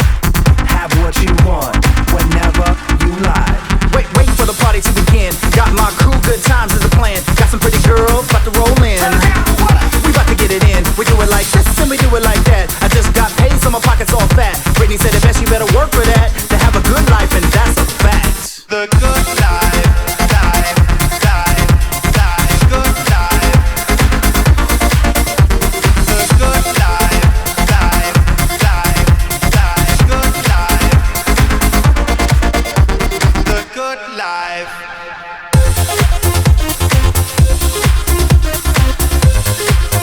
It's a good life.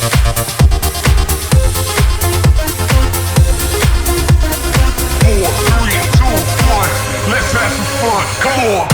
Super yachts, fast cars, speedboats, caviar, private planes, helicopters, so insane. Let me introduce you to the life, life, life.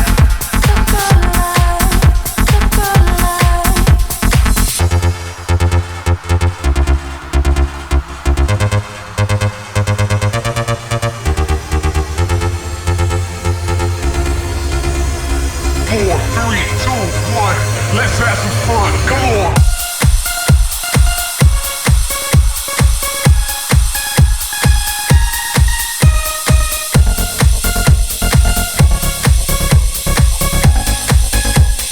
Let me introduce you to the good life. All day, party all night. Have what you want, whenever you like. Sleep all day, party all night. Have what you want, whenever you like. Chopper to the super yacht.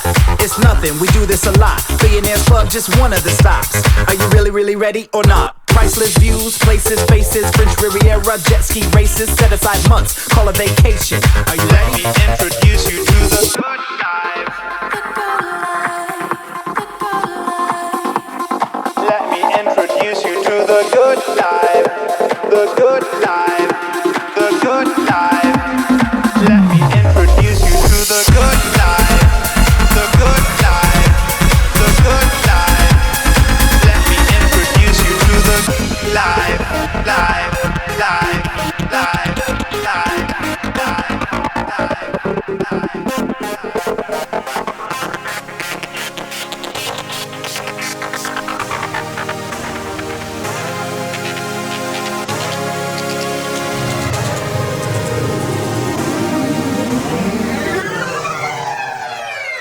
Welcome back to FurCast. You guys, by the way, that track was by Kim.com, which is interesting. Kim.com is a fascinating character.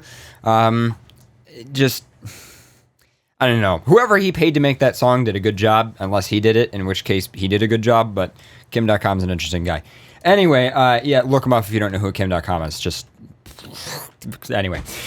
So before we start with our interview, a couple things. So first off, I just want to shout out I believe it is Jet Elshrew92 on Twitter, who did this amazing Zootopia-themed FurCast art. And here it is on Fur Affinity. Looks like their account is Jet _Elshrew.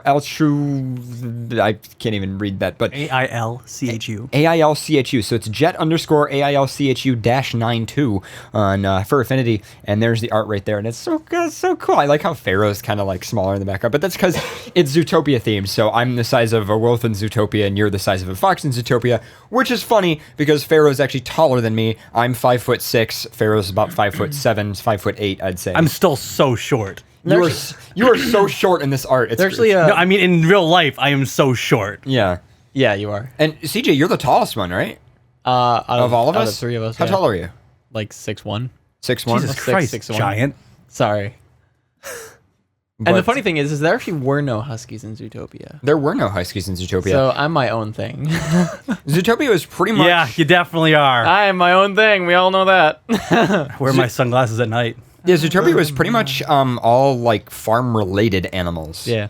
Like non-domesticated, but also well-known animals. Like there was no really aquatic life either. But anyway, so yeah, just wanted to shout that out for being freaking awesome. We might somehow have to turn that into album art. We'll see. That's just, yeah, it's too good to pass up.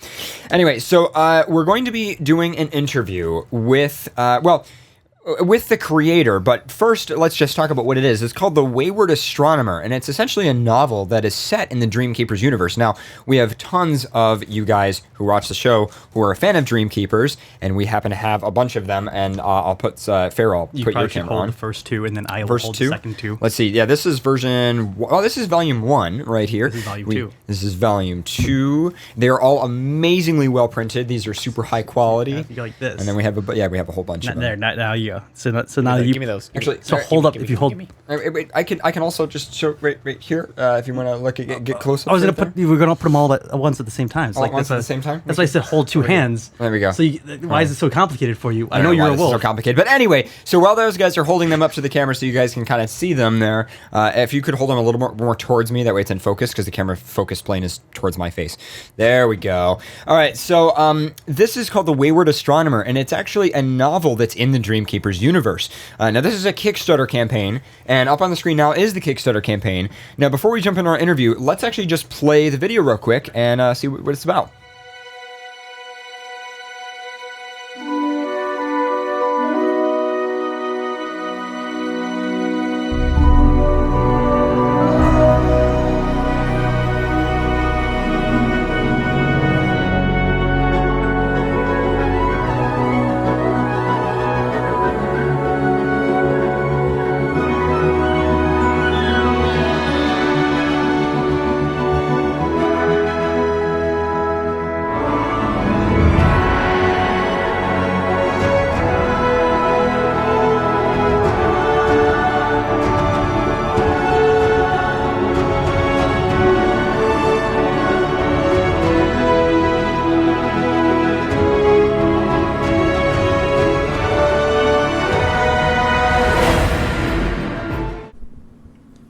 Hello everyone, I'm Jeffrey Thomas, and welcome to the Kickstarter campaign for my novel, The Wayward Astronomer. So, what is The Wayward Astronomer? Well, to put it simply, it's a book. But what makes this book special is that it's the first written novel that's set in the Dreamkeepers universe. I'm sure some of the people watching this video are already familiar with Dreamkeepers, but for those of you who aren't, it's a graphic novel series and a webcomic that's produced by David and Liz Lilly. It has elements of sci-fi, steampunk, and fantasy, all wrapped up into one really beautiful and vivid series. The setting of Dreamkeepers is a fantastical world that exists parallel to our own, where all the people that live in it are known as Dreamkeepers. Dreamkeepers come in all shapes and sizes, but what makes each of them truly unique is the power that's hidden inside of their hearts. Every Dreamkeeper has their own superpower, a latent ability that can be unlocked under the right circumstances. But in this world, using one's power is strictly forbidden. The government of Andoruna maintains control with a tightly clenched fist. Dreamkeepers that are caught using their power risk a visit from the shock troopers, and very rarely does that result in a happy ending. The Wayward Astronomer follows the adventures of Hal Adheel, a young astronomer who has already discovered his power, the ability to see all forms of light. He is accompanied by his friend and fellow astronomer, Miri Rogers. Together, the two of them operate a remote observatory far away from the city. Their adventure begins when a meteorite crashes nearby, and the two of them set out to retrieve it. The following morning, they reach the impact site, only to discover that the meteor is in fact an otherworldly source of mysterious power. But as it turns out, our two heroes are not the only people planning to recover the meteor. They are confronted by an unknown party, and the encounter quickly turns violent. Hal is shot and left for dead, and Miri is taken away. As Hal struggles to pick up the pieces, he discovers a dark conspiracy that threatens the lives of everyone in Anderuna. He must solve the mystery of the meteor and reclaim the things that he's lost before it's too late. That's it for the synopsis. I really can't tell you more without giving away too much, but I really think that if you give this story a shot, you're going to love it. I don't expect you guys to take my word for it. I'm pretty biased. But I have had several beta readers read through the first draft, and they had very positive things to say. Lunar Outcast on DeviantArt had this to say about the climax of the story. All right, so I'm actually going to cut the video here because we can read this commentary stuff in a little bit. But so this is the video that's actually on the Kickstarter page for the Wayward Astronomer. And so I'm just going to go ahead and actually get Jeff on the line really quick. And I'm just looking at this Kickstarter. They already got $7,500. That's awesome. Anyway, so Jeff, are you on the line? I'm here. Can you guys hear me? Yes, we can hear you loud and clear. So, so first off, I mean, thanks for actually coming on the show and doing an interview with us about this. It's really cool. Oh, it's my pleasure. Thanks for having me on, guys. You guys run a great production. Thanks. Thank you. So we have a ton of fans of the show that are into Dreamkeeper stuff, and obviously, you know, we have the Dreamkeepers novels here in the studio. So I mean, obviously, we just watched the video, so we know kind of the synopsis. But so where did this all start? I mean, how did you become friends with Dave and Lily? Yeah, it's actually a really funny story. I was just reading webcomics one day, and there were some ad banners on the side of the webcomic, and there were two ad banners right next to one another. One was for some, you know, like space-based browser, like shoot-'em-up game, and one was for Dreamkeepers, but there was no border in between the ads. I thought they were just one ad. So I was like, well, what the hell's going on with this crazy cat girl and the spaceships and stuff? So I clicked on the Dreamkeepers ad, and before I knew it, I saw David's artwork, and it blew me away. The color, the depth of it, the characters. You know, I bought his first two novels, his graphic novels, and the rest is history. I fell in love with his world, and I decided I wanted to put my own characters into that world, so I started writing my own story. That's really incredible. So you basically clicked an ad, and it went downhill from there, huh? Yeah, pretty much. But I guess that's how things go sometimes. That's awesome. So yeah, we're actually taking a look at the Kickstarter now. So tell us what the Kickstarter is about. Is that about getting the novel published, or is it written, or is it partially written, or what's the status of the project? So right now, the novel's basically been written, but it needs to go through a round of third-party editing and formatting before it can be turned into an actual, you know, physical product. And then I have to pay for the printing of the books and distributing the books. Okay. So really, it's just more touch-up and sort of going through the process of making it a real product. But it takes a lot of money because right now what we're targeting is full retail distribution, you know, getting it into bookstores all over the world, not just some sort of print-on-demand online thing. So that's why it takes more money than I have right now. So we have a Kickstarter. Awesome. So, I mean, you're doing this with Dave and Lily? Is this just you and they gave you permission, or what's the story there? Yeah, well, David and I are working together. You know, I started writing my story just on my own, but it kind of grew and grew and grew, and I showed it to David, and he really liked it. And before I knew it, you know, we were collaborating on it, and we signed an agreement, and now it's part of the DK universe. So it'll be the first sort of branch out into a new form of media for his universe, and the first published work for me.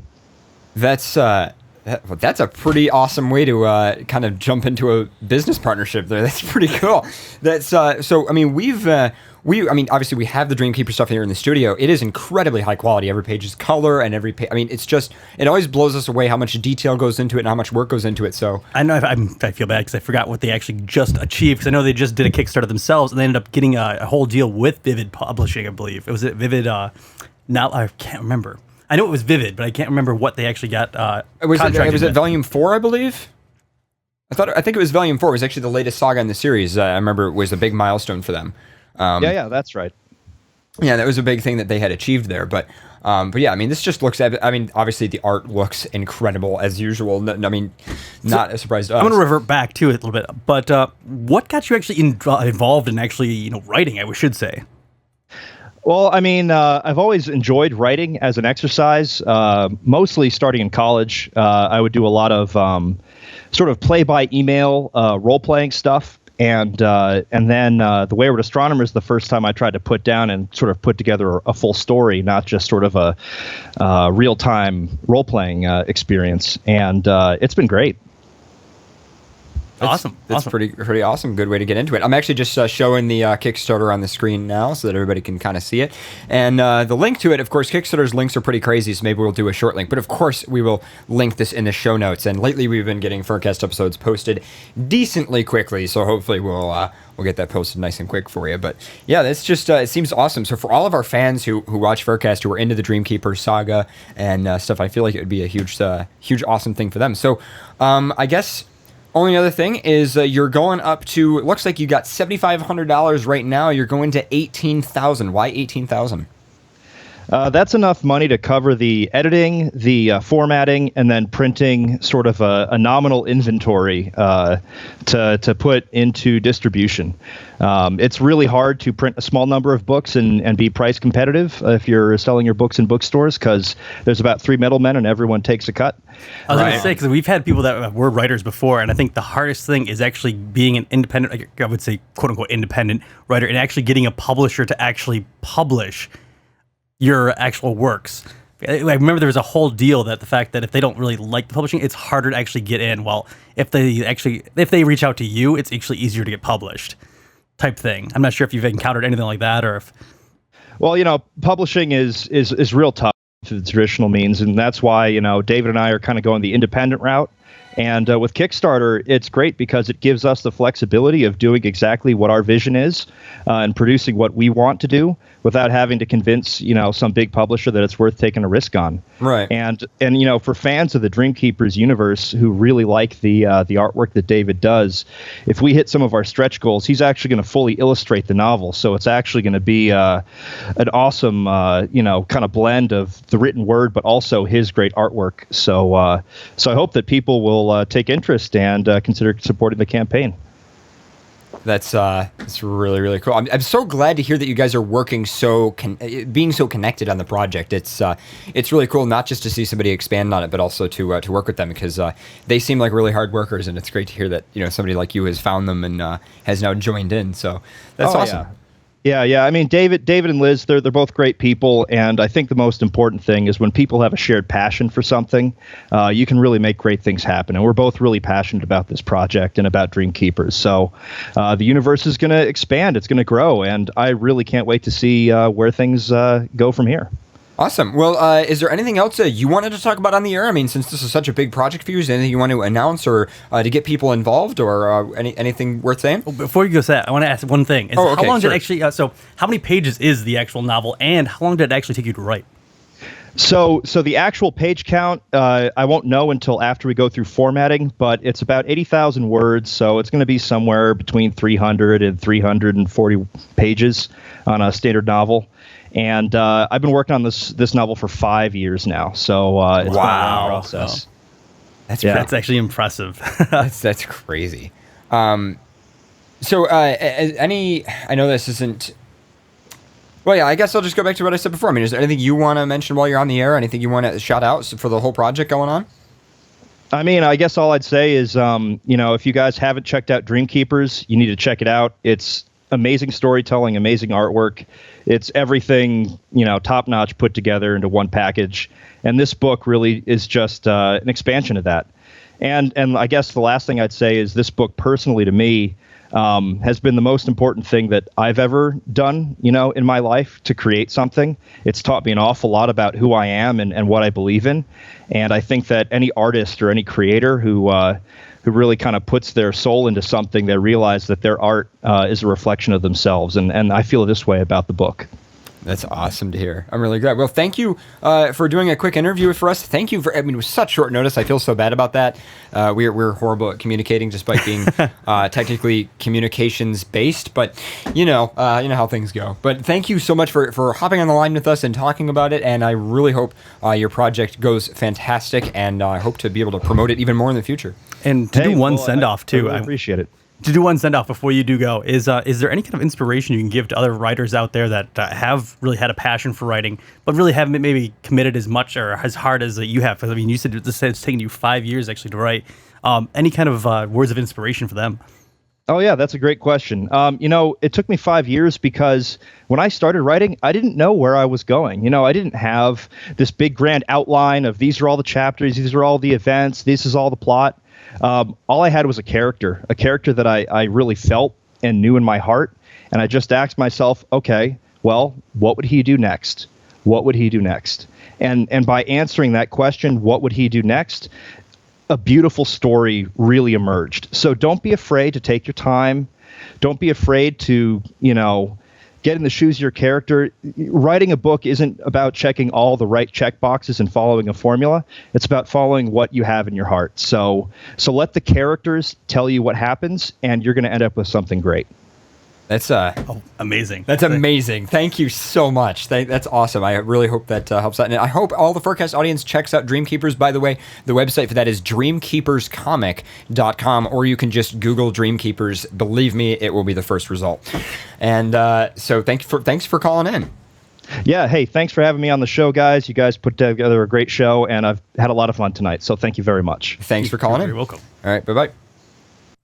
Well, that is awesome. I always love we've had a lot of people email into the show and be like, yeah, so if it weren't for FurCast, I wouldn't have heard of Dreamkeepers, and Dreamkeepers was awesome. So, yeah, especially if you're, if you're into the genre or if you're into comics in general, I think it's really worth checking out. So, those guys are all awesome. Everybody, Dave and Lily especially, and also, wow. So, cool. That was, by the way, we did that interview with less than like a few hours notice. We had had an email exchange going on, but there was really no plans to do the interview tonight. We kind of threw that together. So thank you guys for also pulling that off. That was pretty awesome. Mm-hmm. We pulled that off. So cool. So what do we kind of feeling? Do we want to move on with news stuff? We could read a few more articles. We could do emails. We do have a lot of emails. Let's see, what time is it right now? It's just before 10. I say we could have a quick break, come back with, I would say, emails, and then it's a nice little segment break, and be good to go again. Okay, cool. In that case, I got we'll do a quick break. I know, but before we do that, I just want to say that, I'm glad that the last question that we had, because there's so many people that actually watch the show and ask or try to be writers, or I shouldn't say try, but are writers, and really just want to try to be more than just, someone writing on FA or like that. And it just goes to show that, not following a format and just kind of going with the flow and creating a well-established character. And he's not the first person that's told me that. And it's one of those things that I love when people call in and say, I can't write, I can't do this. And it's like, never really follow the words of I can't, but just kind of go with it. And then eventually over time, things do develop. And I think that was great that it goes to show that once you have something, don't worry that if it's not following the same procedure that everyone else is, just enjoy it. Yeah, I agree. Well, you guys are listening to FurCast and XBN. We'll be back after roughly 3 minutes. Get on the revolution. Get on the revolution. Get on the revolution. Get on the revolution. Get on the revolution. Get on the revolution. Get on the revolution. Bang, bang, it's a hold up. You are about to give it up. In the booth, they're slipping up. We've been patient long enough. Enough, it's a hold up. Rebels gonna play it tough. Wreck the deck and needle off. Shut it down and turn it up. Oh, oh, oh, oh, oh.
the revolution.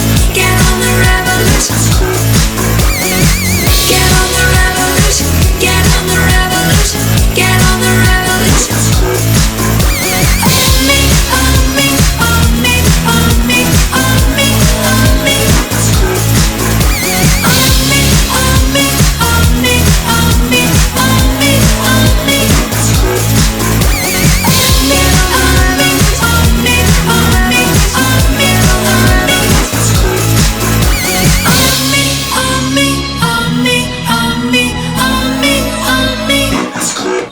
You guys are listening to FurCast, and Pharaoh's okay. Get out, Pharaoh. How come now? Sniff 'em. Finally, I've been Sniff 'em. waiting so long in my life to be cuddled by you, and now you're all over me. Look at Pharaoh this. doesn't cuddle, he just hurts. Yeah. He doesn't cuddle. He just hurts. It does hurt when you whack your muzzle See? like I fuck. told you. God, that thing's like hard. What's hard? Stop. Your protruding thing. You smell like wolf. You smell like Febreze. Blu-rays. You smell like blue Febreze.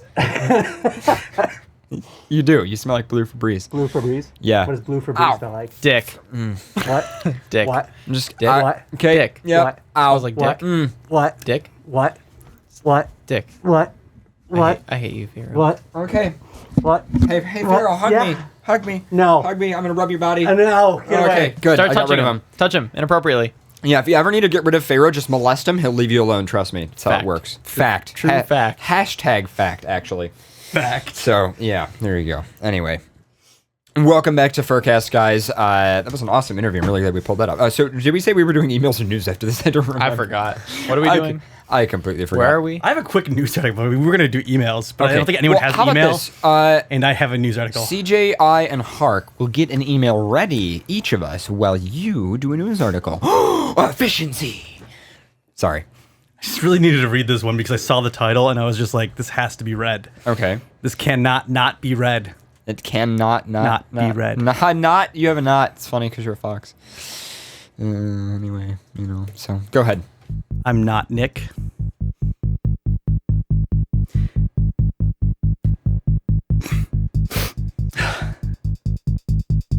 Naked man walks into stranger's house and says hi. Then falls off cliff. I didn't know. Oh. Wait, Wow. whoa! That escalated real quickly. 0 to 100. Like, naked man walks in and says hi. Oh, maybe he's on drugs. Oh, this is a pretty crazy story. Ha ha, falls off weird news cliff. day. Then falls off a cliff. Quote, he had a big grin on his face. Okay. All right. Okay. Wasn't quite ready for that. The first line. His penis was dangling. And then just went off a cliff. Is the house on a cliff? How does There that are happen? so many unanswered questions here. I need to know more. I'm so intrigued. Like, I don't want to know more, but I have to know more. Was his penis involved in why he fell off the cliff? Did he try to bungee jump with it? I know there's that song, if it wobbles to and fro, can you tie it in a knot? Can you tie it in a bow? Oh, God. Oh, God, that would hurt. Ugh. I've seen Asians pull cars with them, so I mean... Well, that's Asians. It's different. They do everything extreme. They just... Yeah. Cock push-ups, cock ripped. They are the furthest from basic. They have ripped cocks. Did you say they're the furthest from basic? Yeah, they can't do anything that's basic. Okay, that's true. Like, they have to do everything extreme. Their cocks have abs. Asians. Do Asian spiders just have like 8 cocks? My dick that is a all have- 6-pack. My dick has a 6-pack. Asian level. Cock push-ups. Wow. Where are we going? Oh, I regret this. You were reading an article. Can we go by Where? hell? Because we're probably there already. Yeah, we're already there. I just want to point out how we went to, like, wow, respect a beautiful novel and story to guy... Cock push-ups. Cock push-ups. Guy walks off cliff. There you go. You know what? I am going to have another man crisp right here. Man crisp? Man, crisp. no. CJ, What?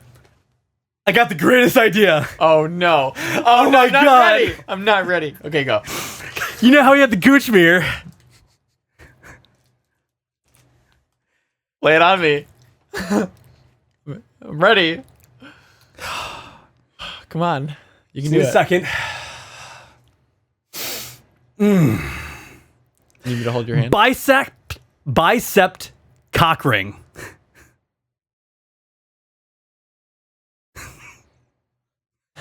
You have a tuxedo now.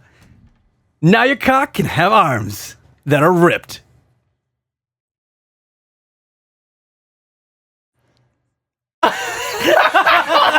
God. So delayed, but oh my God. I just got the greatest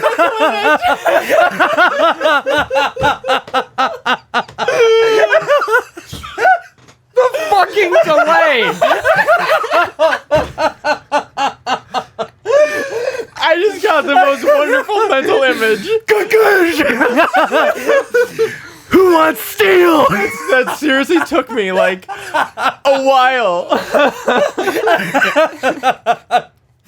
You had balls of Can you steel. imagine just whipping it out and there's fucking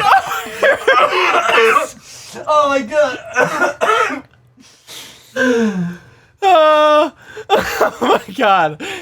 That's a brilliant idea. That needs to go in production because I'm making it. It's going. If this one has to make production, I'm gonna sell millions. That would sell too. How'd you get rich quick? Well, I sold I biceps. made a rip biceps for your dick.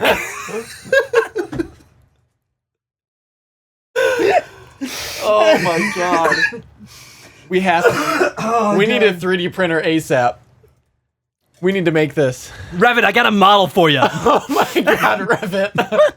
He would too. Oh my God. We need to talk to him. We need to talk to him tonight. At dinner, we're going to talk to him. Cyphero has a 3D printer. I haven't even gotten to the article yet. And all I can think about is just dick bites. Dude, and you know what? If you start that. Okay. So, by the way, sorry. I just want to shout out. By the way, shout out to Asher and everybody over at his house. So it looks like. Let me see. Let me open this up. Who's there? Can you get any more bro though? Like ultimate bro, biceps for your dick. I see another red wolf there. Is your dick not ripped enough? Oh my God. We got the tool for you. I'm making penis sunglasses.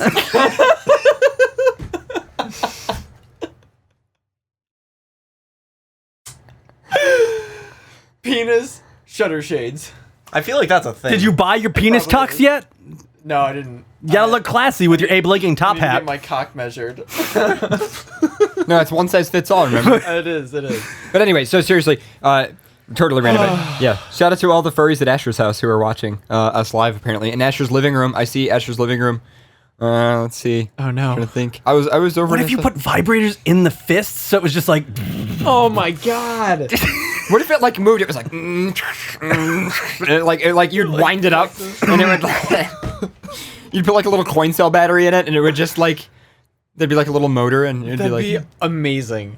Oh my God, I would buy that. That'd definitely be something I would buy. It's called the Pussy Puncher. Oh my God!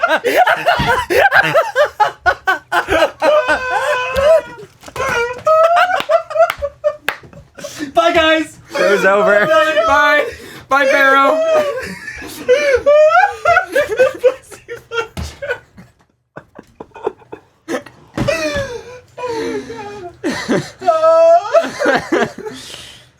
Woo! I should have ran. Yeah, you should have ran earlier late. when you were in. When you, I fucking can't.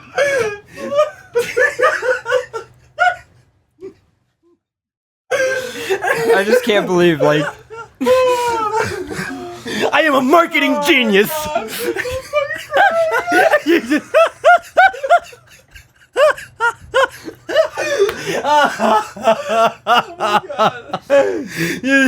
There's tears just pouring down your face right now.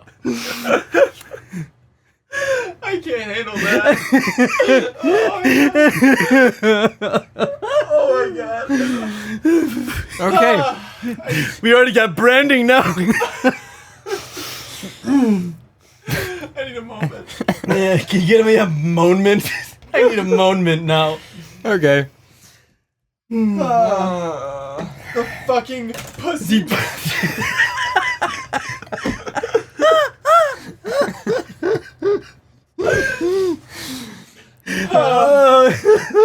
We're taking fisting to a whole new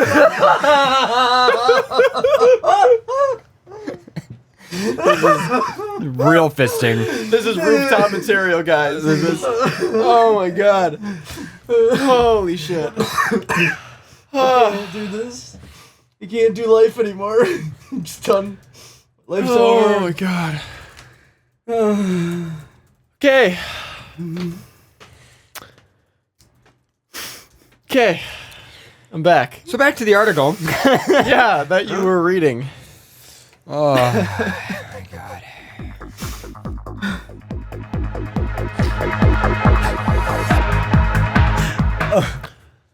I'm not okay. Oh my god, I mean, I'm definitely not okay. Holy shit. I can't visual. I mean, I don't think any of those were words. I can't right now. All I thought was that there was a vibrator and the fist just started punching. Oh my god. Like where it was just like. Oh god. I can't. I need a second. CJ needs a minute. Sunglasses are off. He needs a minute. My sunglasses are off. Shit's real. All right. This will be the greatest cock ring mankind has ever created. Oh my god. This will be the gayest cock ring mankind created. Fucking pussy puncher. Your cock will have a dad bod. Holy shit. I shit. can't do this anymore. I'm gonna fucking choke. Oh god. Oh my god. Also known as black eye.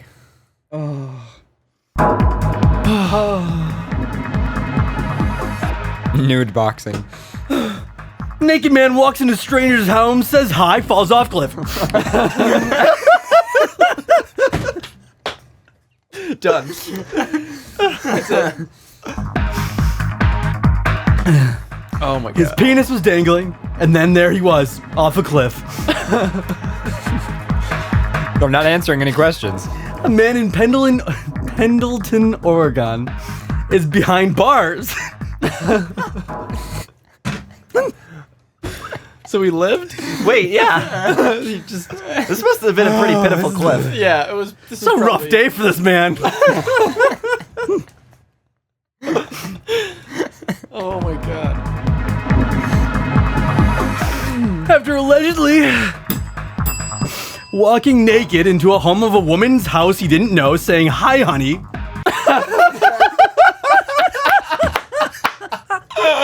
Honey, I'm home.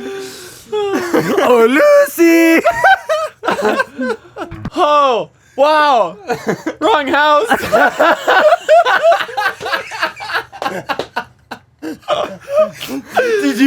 Do you continue going? Like, wait, is that why you walked up the cliff? Fuck, wrong house. What do you do? What do you do? Walk up a cliff. Just walk up the cliff. Well, mistake. Bye, guys. Just gonna walk up this cliff now. Oh god. He supposedly said while trying to hug her. What? You don't just hug somebody if you're naked. It's against all the rules. There's rules? What? You can't just walk up to somebody naked and hug them, especially if it's not even your house. What if there's no eye contact? What if from behind? Is there other rules? I feel like there's rules to this. Situation. Situational rules. It varies from situation. I need the code book. Oh my god. Wait, are these general rules? How to hug naked? Like, when did this book come out? Naked Hugs 101. Sit down, you go and learn something today. I think I'm coughing up blood right now. Step one, don't be sticky. Step one, remove clothes. You say step one, don't be sticky? Yeah. Step two, make sure there aren't any cliffs in the area. Never in a shower? Don't hug Or naked. always in a shower? Don't hug naked too close to a cliff. You might just fall off. Step three, don't go in the wrong house. Plan your route.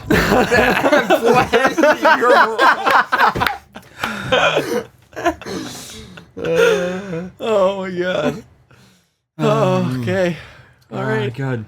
In one erection, turn left. As fast as the title escalates, this is how fast the article escalates. Hi, honey, he supposedly said while trying to hug her naked. Officials said they later rescued him after he fell off a cliff and got caught upside down in a tree still naked. I really like how they had to specify that he was still naked, implying that somehow, after falling off this cliff, I would be more impressed. Lord Jesus came down and clothed the naked man.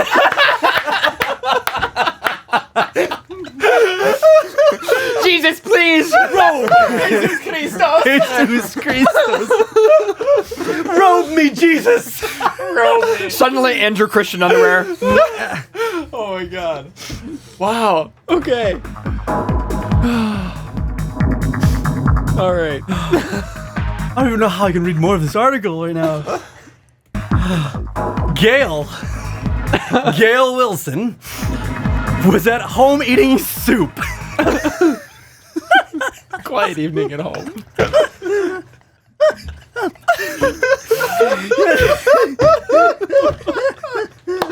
What a way to start a story.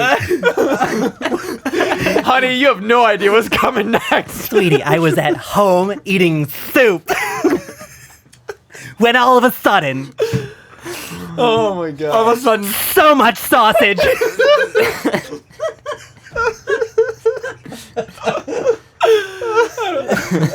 Oh my god, my throat hurts. Everything about me hurts right now. I can't.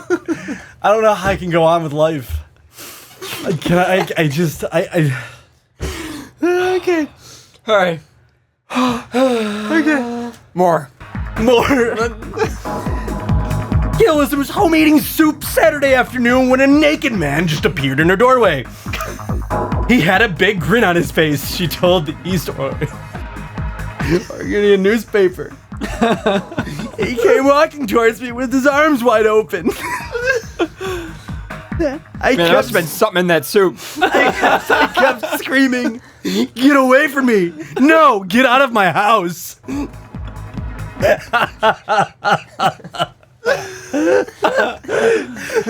Oh my god. I was just eating soup.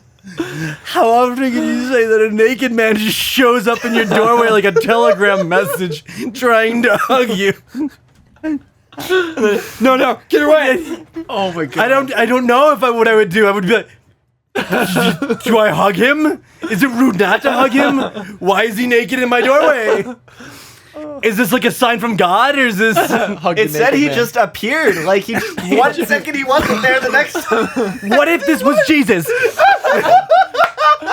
He tried to come back, and he was rejected. This was the second coming, and she rejected him. Oh God! Welcome. This Jesus. is why humanity is done. Welcome Jesus into your life, not if he's naked. You wore a robe in all those pictures. Oh God. Maybe he came back and he's like, well, I saw the way the world was going. I just figured naked was the way to go. All natural. All natural. No preservatives. Jesus in the nude. Yeah, that's why he respected the soup. Yeah. It was like a tofu mixed in. It was my God. Yeah. Oh. I taste blood. I feel like I'd taste blood too. The soup turns to blood. That's how you know. Holy shit. Oh, God, I can't go on anymore. Wilson, who suffers from muscular dystrophy, feared for her life. I thought, this is it. I'm gonna be murdered. Wilson told the paper. I had more or less accepted my fate of the naked hug. So she took it. Today was my day. Today was my day. Tomorrow could be worse. Holy shit. We gotta finish this. We gotta finish this. We're gonna die if we don't finish this. Today was my day, but I wasn't gonna let him take me gently. Wilson shoved the naked intruder, told him to get away. She said the man grabbed her dog.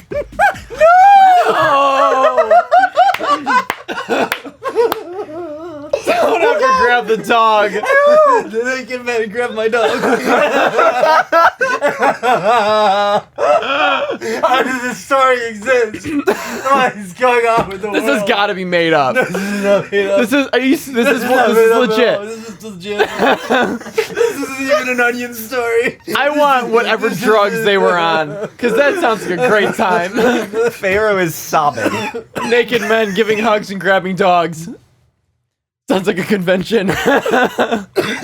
It sounds like a furry con. It sounds exactly like a furry con. I've been to a lot of these conventions. How much soup has been at furry cons that you've been to? Too much soup. Too much. Too much. I don't want this soup. Don't feed me this soup. Oh my god. Reference to not this team. Oh god, I can't do this. We've I evolved. honestly, I'm spent. I'm spent. All right. That's like an orgasm. I'm just Do a little gone. more. We got to do more. You can do it, Pharaoh. Oh, God. You can do it. Oh, this is hard. As the naked man, that's not the only thing that was hard. Wow. Pharaoh, focus and finish. Just as the man grabbed her dog and took it into one of her bedrooms for a few minutes. They go to kptv.com. Well, hold on. No. Hold on. Hold on. We can't. Hold on. Hey, we can't. Go. Read. While the man was with the dog, Wilson called 911. The dispatcher told her to ask the man's name. But that made him mad. I can't do this. What's your name? No! I can't do this. I'm losing it. I'm losing it. Oh my god. There's just so much going on. Like, my mind can't handle it. Oh my god. You're tuned in. Whoa. To Friday night. I don't know why that started playing. Oh Sorry my about God. that. That was weird. This bastard told her to ask the man his name, but that made him really mad, and he just ran out the door. Not with the dog. The naked suspect, later identified as 30-year-old Stephen Burton, tried to escape by climbing a fence. Shortly before falling, Burton was hanging upside down by a tree by his ankle, and Police Chief Stuart Roberts told My Columbian Basin during this time he was very aggressive and non-cooperative. There's a picture. Oh my god. At one point, he tried to pull a handgun from one of his assistant deputies' holsters. I thought he was going to say pull a handgun from his ass. Yeah. And then I was just, this man is a superhero.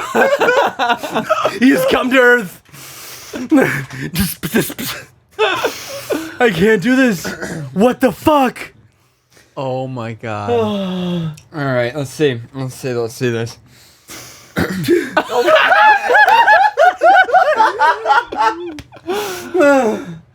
Oh my fucking god. No way. Oh my god. Oh my god. That's so good. Why wouldn't you want to be rescued? He just. If that man does not Oh, make that God. picture his Facebook profile pic, I'll be so upset. You're wasting your great opportunity, sir. Look at What are they doing? He looks like an animal crawling down from the tree. Like, you have disturbed my home. He's a god. He's a god. It's just that picture of God reaching down to Adam. I need the church of God. It's this guy. The church of this man. I will worship him. There needs to be naked dog napping cliff jumping man religion. Oh my god. Was he on Flocka? He had to have been. No, man. Not. This is a superhero. This is what heroes are. This is how they start out. It's always a rough start. Hancock. No. Emergency responders helped the naked man get down from the tree in Pendleton after he fled from police. He was taken to the hospital after then being arrested for burglary, harassment, disorderly conduct, and resisting arrest. We worked to keep him calm. All I can think of is like he just had a raging erection. We just, calm down, sir. Calm down. I can't. It won't go down. It won't go down. That's why he took the dog. Oh no! Oh my god. That's why Johnson and Albany County Sheriff's deputy told her to our guardian. He said Burton seemed to be in a state of excited delirium that must have been triggered by drugs. Burton was booked at the Ultimatum County Jail on charges of burglary, harassment, disorderly conduct, and resisting arrest. And that is it. That was the story. That's it.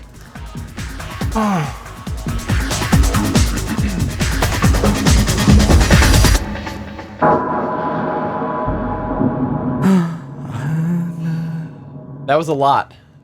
That was heavy. That just happened.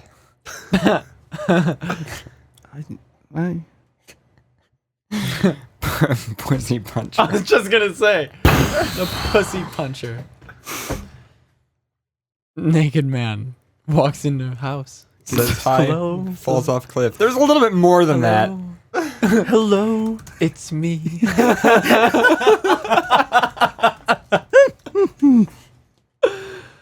Holy shit. Series of unfortunate events. Yeah. It sounds like the kind of thing that would happen in that movie. Yeah. This should be a movie. Yeah. Okay. So he climbed a fence and then fell off on the other side. Why would you climb the fence? To get away. I mean, can you not see that there's a very visible drop It was off on the other side of the probably fence? nighttime. How long? But it was day. How long was he there? You don't just walk into somebody's house naked, steal their dog, and run into a room. I mean, that's just... You don't, but he did. How many rules is that against? You know what? How do you do that? That's what I'm saying. I don't even think the book While has they're eating soup. I don't think the book even has a section for if they have a dog. I just... There's so many questions. I mean... So many things have to have happened for that to happen. His timing was definitely on point. How was your day yesterday? Well, a naked man walked in my house, tried to give me a hug naked, and stole my dog and ran into the bedroom while I called 911. And then when he ran out of the house, ran out and asked jumped for off his the name. cliff. He got pissed. He got pissed that I wanted to know his name. Maybe he just really doesn't like his name. Is this real life? In the worst way, I just want to believe that was made up, but I can't. There's proof. there's video proof. Night howlers. He went savage. He went savage. Never go full savage. It's in his biology. He's a predator.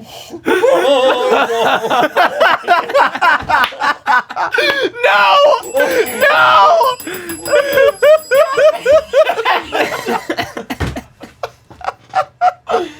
God damn it! No! What have I done? Zootopia joke. Oh shit! Fuck! If you've seen Zootopia, you'll understand that.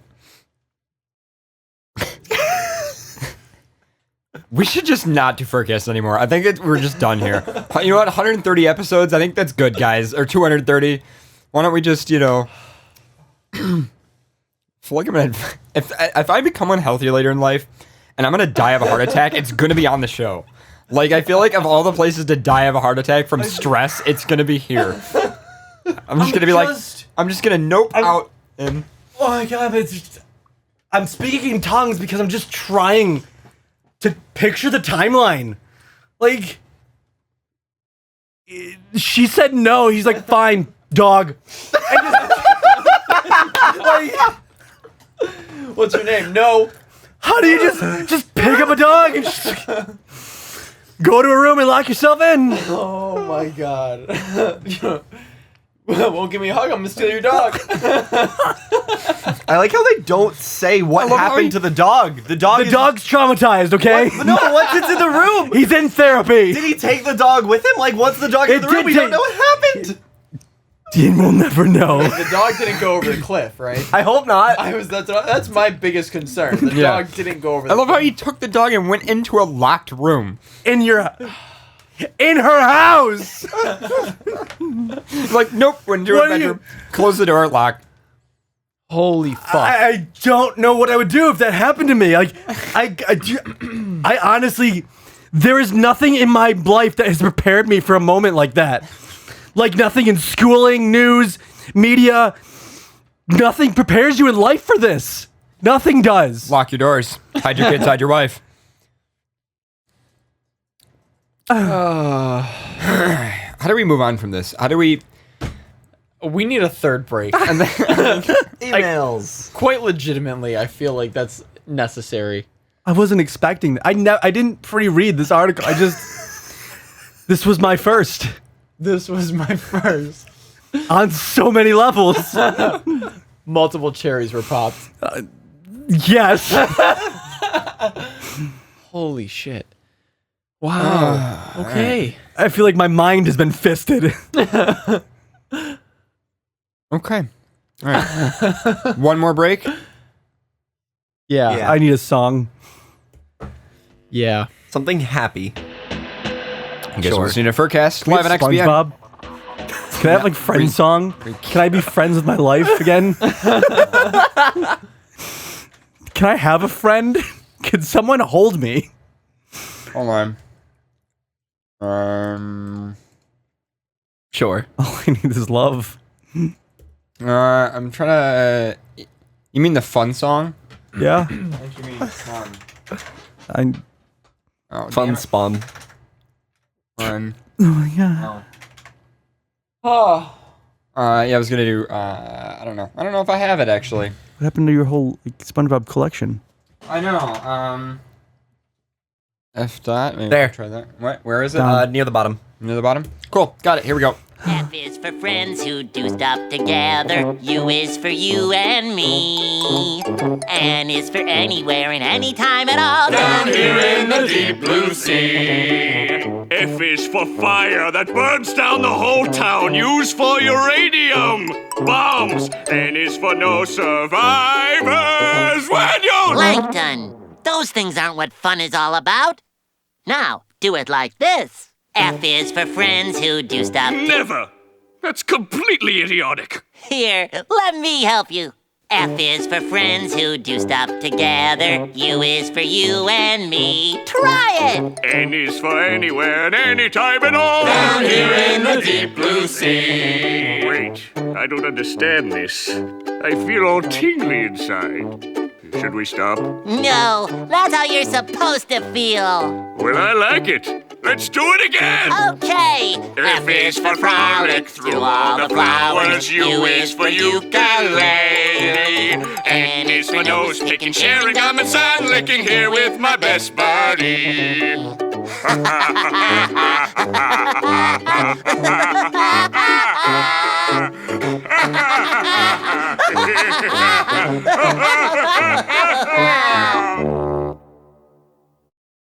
Of crazy animal people. This is XBN. Where has all the good mail gone, and where are all the fans? Where's the streetwise fursuits to fight the rising spam? Isn't there a white knight upon a centaur steed? Damn it, cart. Late at night, I toss and I turn and I dream of what I read. Okay. All right. I needed that sponge bath. I needed it. That was therapy. That was brought me back to my childhood of innocent I need days. some therapy. Innocent days. I'm just Before naked men stealing dogs and falling off cliffs. Anyway, furries in the class. Oh, hold on. Let me just make sure the lower third says reading emails. Truth is stranger than fiction. Fan emails, trigger, and boost. I am triggered. Full lower third. There we go. Levels. All right. I just wanted to make sure the graphics that we were reading emails. Okay. What? I'm very fucking scared right now. Oh, the spider. Yeah. It's a Pharaoh is a Drider. Yeah, I'll show it later. Anyway, furries in the classroom. Oh my god. Greetings, FurCast. I've got a potential discussion topic for you. I love the fandom, but it could get in the way of could it get in the way of a potential career? This coming fall, I will be attending University of Iowa State to pursue a degree in elementary education. I'm a bit antsy about college, but definitely am ready for something new. With my future plans, there come some necessary questions. Since educators are one of the most trusted disciplines in the world, aside from nursing, teachers are expected to possess that air of professionalism and have the record to prove it. Teachers are role models in the school district and the communities they work and live in. With all the scrutiny that will come from both my peers and from people around me, if the question arises of me being one of those furry people, could this potentially be problematic for me? I think this question that takes some consideration, given my chosen line of work. I believe myself perfectly capable of handling people with standard questioning of the fandom. You know, the kind we've all heard before. Heck, if I were to mention being furry right now at school, everybody would immediately send 50 texts to everybody, and I'd get yiff thrust in my face with incredible exclamations of, "You're into this?" before I had even finished explaining what furry was. The potential problem I see, however, is that faculty or a parent Googling me excuse me, and raising BS with what they find. I do not fear serious repercussions. Trying to terminate me on claims of my simple interest of causing loss of public trust would be a borderline discriminatory, and that the school wouldn't use it against me. But all it takes is some gossiping for my name to get purposefully dragged through the dirt. Part of it could be people thinking they are more buddy-buddy with you than they are. Part of it would be being rude for the sake of being rude because they don't get it. What do you guys think? Stay foxy, stay gay, and stay CJ. Consider those addressed to whomever it fits the most, Xanda. Thank you. First of all, excellently written email. Thank you for that. That was great. I'll let Ferris start. Knowing people that are furries and are people who are in the education professional, it depends on the grade level that you're in, and you do have to be very careful. So you said that they could not, fire you, or you can't face repercussions. Technically, technically, absolutely yes. It's why if teachers are even caught with having even like a naked picture of themselves on their phone or something like that, and even if it's their phone and a student goes through their phone in their desk or something like that, if they see that picture, they can be fired for it. Even though all levels of privacy were breached to get to that picture, they can still be fired for that. Yeah, it's simply because of the liability. That's really what it's about. It's not about, rights and job stuff. It goes beyond that, because you have such a responsible position for, keep in mind, parents leave you with their kids. You are the chaperone. You are the parent or guardian of those kids for that moment, for those moments. So, especially when it comes to violence in schools, I hate to bring up like school shootings and stuff like that, but because of all the stress over the security of kids in school, and all over the world, by the way, not just in the U.S. I just mean in general, school is looked at as this thing where even if everything's okay, parents still worry about it. Parents still have questions, and I'm an IT guy. I do a lot of contract work for schools, and I have seen parents come into the school with a lot of questions over stupid little things that happen. And when I do IT in schools, it's actually a law in some areas, in some jurisdictions, that schools have to have internet filters so that kids can't look up bad things on the internet.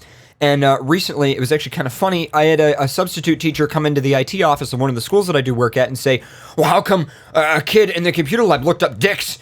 He Google searched dicks." And I'm like, okay, first of all, you can't filter dicks because there's Dick Cheney. Second of all, sorry, but, we don't log, that level of detail. And the teacher was actually very upset about that. She was like, this is a problem. And the school actually had to have this whole fucking meeting about it. Just because some kid was able to do that, and we were like, well, we need to take a look at the internet filter and make sure that it's okay. And I constantly have to reconfigure internet filters in schools. And I always leave back doors, though, because if kids are smart enough, I feel like they should be able to get around it. Because when I was in school, I was able to get around the internet filter. I was able to get around filters. There's So always easy. a back door. Fucking SSH tunnel, port 443, SOCKS 5 proxy. Come on, it's not hard. VNC. Anyway, point is, schools are very intense about that kind of stuff. And so... that's the thing, even in my experience, it's been that way.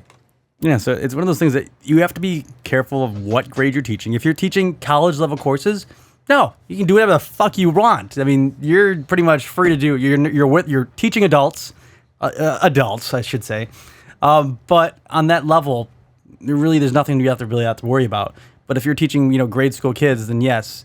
And if you're going to be furry, or you're going to associate your actual name with your furry name or something like that, good luck, because you're pretty much going to have to make sure that furry name that you're associating with, or that associates back to you, doesn't have anything of any type of material that would be considered inappropriate. Now, one thing I'd just like to add is that this is why there are some furries and fursuiters who are so intense on being very clean. They have a very clean Twitter. They're very, almost advertising themselves as parent, motivator. Maybe they advertise it like they're Christian or something. And it's like they try to be, and they do charity events. And those are the people who get very upset when, furries are published in the media as being sexual, regardless of whether it's true or not. And those are the people who get upset. And I understand that, because those are the people, I personally know a fursuiter who is an educator. He happens to teach college level kids, so it's not that big of a deal, but he still worries a lot whenever there's negative stuff. And I regularly have arguments with him, because I'm like, you can't expect the fandom to change for that, as unfortunate as that is. But I understand their concern. There are people who are concerned for that reason, people who do charity work with kids, people who are educators. And so just pointing out that that's why that concern exists. I'm not saying, necessarily it's good to be pro or con with that. And that doesn't actually stereotype or fit everyone that's in that same medium. Yeah. But it's a lot of times why you have a completely separate, your profiles don't really ever link back to. If my coworkers wanted to find this show, they could easily find it. But if you Google, that's one of the reasons I have a separate human decoy Twitter. I have a separate human email address, website, everything. Didn't one of the teachers try to add your furry Twitter? Yeah, accidentally. One teacher accidentally tried to add one of my furry Twitters. I immediately soft blocked them and then followed them on my human account and said, hey, thanks for the follow, hoping I'd just confuse them, and they'd just interact with that account instead. They ended up never even going on their Twitter account ever again, because either A, I scarred them, or B, they just weren't using Twitter, and they probably just... I think Twitter just auto-suggested it somehow, and they added it, but either way, even I do, my best to kind of not completely separate as in, I'm invincible, but just simply hey, maybe, my human website and my furry website, or my human Twitter and my furry Twitter should be a little separate, even if I don't use the human one that much, just to simply have the decoy. I mean, yeah, what I would say, honestly, is it does sound like this person is concerned about their account being found, which, at least to me, makes me think that there's some maybe potential link between their real-life information and their furry account. And if that is the case, I would say that you have to think about the kind of material that is associated with you online, because, especially as Pharaoh said, the younger grades you're teaching, the more concern there's going to be. But, there are openly furry teachers. I remember I saw on Twitter circulating a while ago, there was a professor who had brought his fursuit into class, and the kids were just like, what the hell is this? But, I remember that was one of the funniest things too, is it was a higher grade level. But it was like, oh my God, my teacher's one of those furries. Yeah. And what's great is that all the furries saw that and retweeted that, and they flipped out, like, ew, all these furries are retweeting me, stop it. And of course, furries troll the internet, so that got retweeted even more. It freaked out the students. It was pretty funny. It was Tycho, wasn't it? Yeah, it was Tycho Aussie. Okay. Shout out to Tycho Aussie. But one thing I'd just like to shout out as well, that even I've been at cons, and we were all out to eat one time, and I was going to take a picture of everyone. I'm like, all right, hey, everybody, picture for, Instagram or, Foursquare, Twitter, whatever. Took a picture, and one guy was like, whoa, I got to go. And I was like, what's up, dude? He goes, I can't be in the picture. And I'm like, why? I'm like, we just took pictures of us all in suit. And he goes, yes, exactly. I don't want a picture of my face, my human face at the con, not because I'm camera shy, but because I have like coworkers who know about like the fandom type stuff. This was at the MFF where the major incident happened, by the way. And, where the chemical or the chlorine incident happened. And he did not want his face to be seen in any picture that would be posted on social media, because if someone that he worked with saw that was bad for him. If somebody at my work saw it, I'd just be like, yeah, whatever. It's kind of, my thing, and, brush it off. But, yeah, I'm lucky I can do that with my job. Some people can't. And I understand that. But yeah, it's difficult. And also, as I was saying, you got to think about what's online. I mean, if you have a pretty clean profile where, as Paradox was talking about, people who have very clean profiles and they try to keep it family friendly, that's a very different story to if the first thing they find when they Google your name is like a bunch of porn. Like, you're really sucking have to... so many dicks and like jizz pools and yeah. And like, depending on your opinion on, like, it doesn't really matter what your opinion on what that should be is. It's a matter of if parents know that is associated with you, they're not necessarily going to want their children being educated by someone like that. And while it sucks, that is definitely a concern to have. So I think it really depends on how open you are to your students to allow them to potentially find this. And if they do find your online self, what are they going to find? Since we have so many international listeners, I wonder if this is all from the American perspective, where like a child can go into like a teacher's desk, find their phone, open up their phone, find a naked picture of their teacher, and the teacher can get fired for it. Yeah. That's pretty much America for you. But I'm not sure if this applies to other countries. To be honest, I've never really spoken with teachers from other countries, or I've never really even heard of stories like that from other countries, to be honest. So I don't know if the rules, like what we apply in the American realm of idiocracy to teachers still applies to the same other countries. But I mean, if you look at like the way Taika Waititi did it, and again, Taika Waititi's a slightly different example, only because he was teaching college students, but his way of doing it was to just not even hide it at all, go out with it, but do it in such a clean and friendly way that no one can really blame him for it, because he's out there and he's clean. But that's risky. I but went again, to work and I will never go again. That's true. I remember when Pharaoh went to work at first, that was funny. But I mean, that's the thing though, is funny, yeah, funny, hilarious. So yeah, as for advice, you're really going to have to play it based on what level of education you're planning on getting into. I would say that's the big thing. The second thing you've got to decide for yourself, and maybe you should wait till you're in the job more before you kind of figure out how you want to promote it. If you've got like a website, if you've got like, I don't know, jtailthefox.com or something, maybe you should also get a johnsmith.com and have that as well. And on your resume, maybe you should put johnsmith.com and not, jacktailfox.com. That's one suggestion. The other suggestion is just to simply figure out, if you are going to go public with being furry, what level do you want to do that? The fact that my most professional Twitter handle, my most professional email address has been Pharaoh@Xana Creations. Wow. Scares the shit out of me.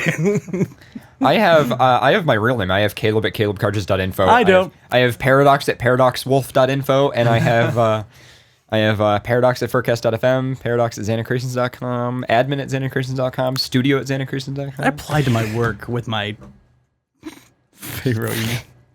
Really? Yeah. Oh my god. If you Google Pharaoh, you get bad results. Oh, see, if you Google Hark, apparently Hark is German for rake. So you just get a bunch of rakes if you search my name on Google. Nice. Yeah. There you go. Anything about me gets bad results. You're a rake.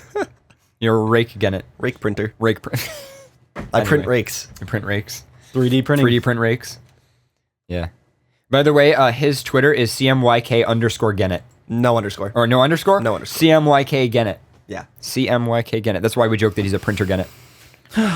Anyway, moving on. Pharaoh's got an email. Get rid of marriage. How's your chips? It's popcorn. Oh. Not I chips. went through a lot of effort to get that popcorn. Don't you disrespect it. Yeah. Okay. It's really good too. You can have any. Thank you. Thank you. I appreciate this.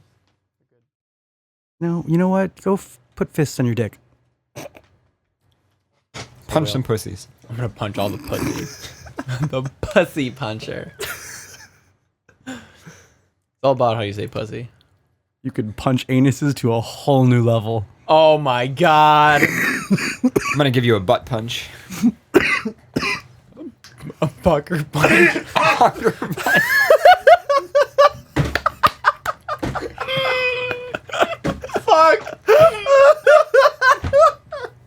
Pucker punch. Fuck. It's my Twitter name now. Pucker punch. That's my Twitter name now.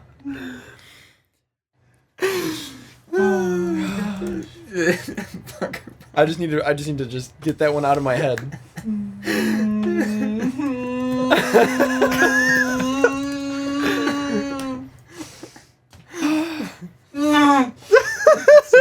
It's okay, Pharaoh. It's okay. I can't. I can't. I don't know. I don't know what goes on in my head. See, it gives you a whole new meaning to dick punch. Because rather than punching somebody's dick, it's your dick punching. Your dick punching!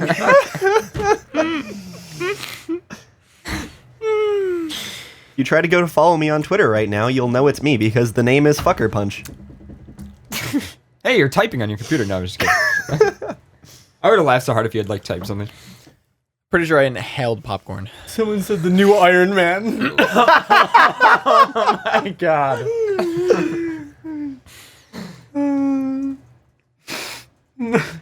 Pharaoh, listen to me. It's gonna be okay. I fucking can't. It's gonna be okay. It's alright. It's gonna be okay, Pharaoh. Stop. It's gonna be okay. Stop touching me. Okay.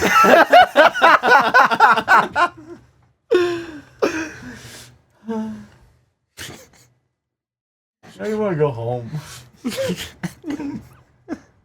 I want to go home. I'm homeward bound. I want to go home. I want to go into a bed. What if a naked man walks in your house? You know what? At this point in my life, I just accept it. Gonna hide your soup? It's gonna be me. Some naked guy walks in at Pharaoh, says Pharaoh's like, hey, what's going on? I'm just gonna be like, you can't make my life anywheres. Just go ahead, whatever. Oh my god. You want a hug? Here, have a hug. Full members of FurCast, Paradox, Pharaoh, CJ, and any other guests. I am a 21-year-old hedgehound from Idaho, and I've been about it's been about a year now since I started listening to your show. I downloaded the MFF show with Cue Ball, and I've been downloading every podcast since then, and FNT. I can't always attend live, but I love to listen to your shows when I'm cleaning at work. I also wanted to mention that I have written into your show multiple times before, but I've never heard back. You should see our inbox. It's a scary place. I understand you get a lot of emails, and I can get lost, or not be good contact for the show, and I'm hoping this email does reach you. And it has. But I've since changed my views, and if I can help make a change in the world, then I will try, regardless if it does any help at the end or not. I came across an interesting option on marriage, and started that marriage should be banned or not recognized by the government. I came across an interesting opinion on marriage. That opinion stated that marriage should be banned or just simply not recognized by the government. No special tax breaks or titles or privileges, and I find that very interesting. Religion and individuals can still get married under their own morals, but the government wouldn't say who could or who couldn't anymore. I don't know how it would change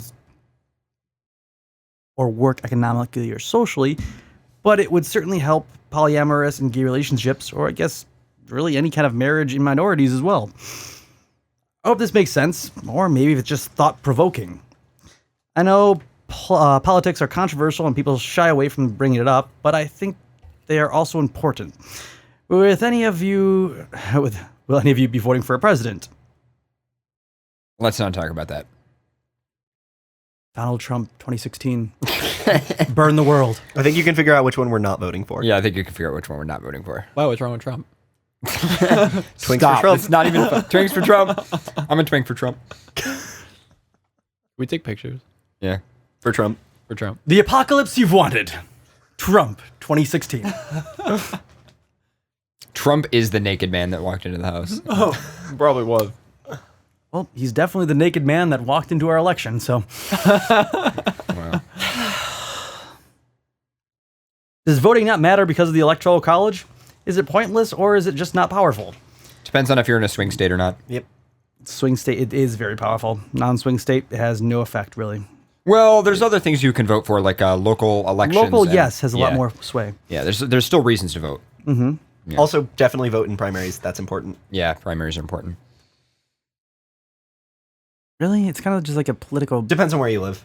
It depends on where you live, but even with superdelegates, people can still swing it. Exactly. Yeah. I don't understand the whole thought of primaries, because isn't it just a mock election for a popular vote of who would be more popular? You're electing who that party then runs for president. Because the problem is a lot of people think that the primaries don't matter, and if they don't vote, then they're going to get the party representative.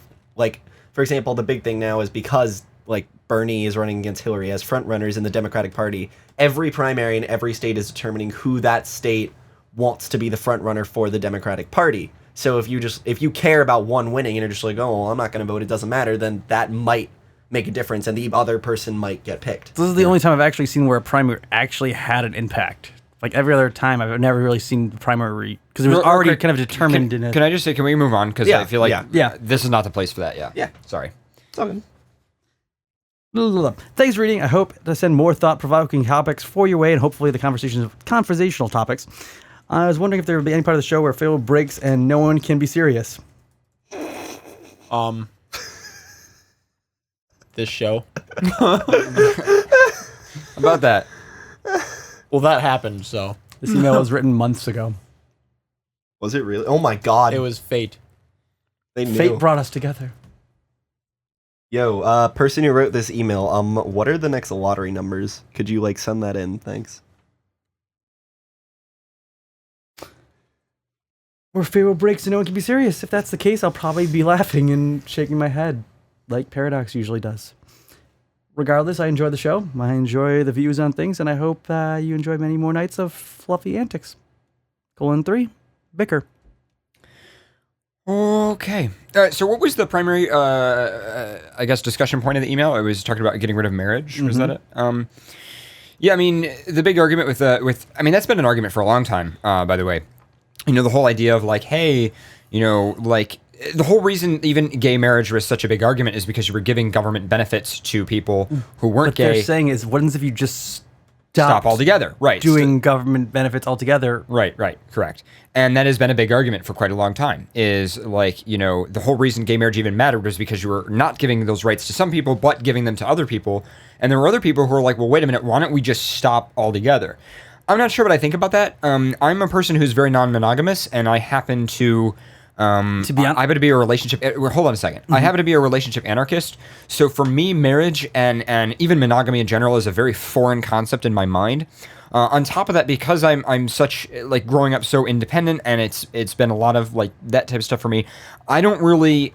I feel it's very difficult for me to have an opinion on it, only because it's such a foreign thing for me in my life. I'm much more interested in, you know, buying tons of camera lenses and computers and investing in science than I am in also reproducing on top of that. And I know you can adopt and there's all that other stuff. But anyway, moving on. For me, I feel like it's not something I can really talk about. Now, for someone like Pharaoh's married.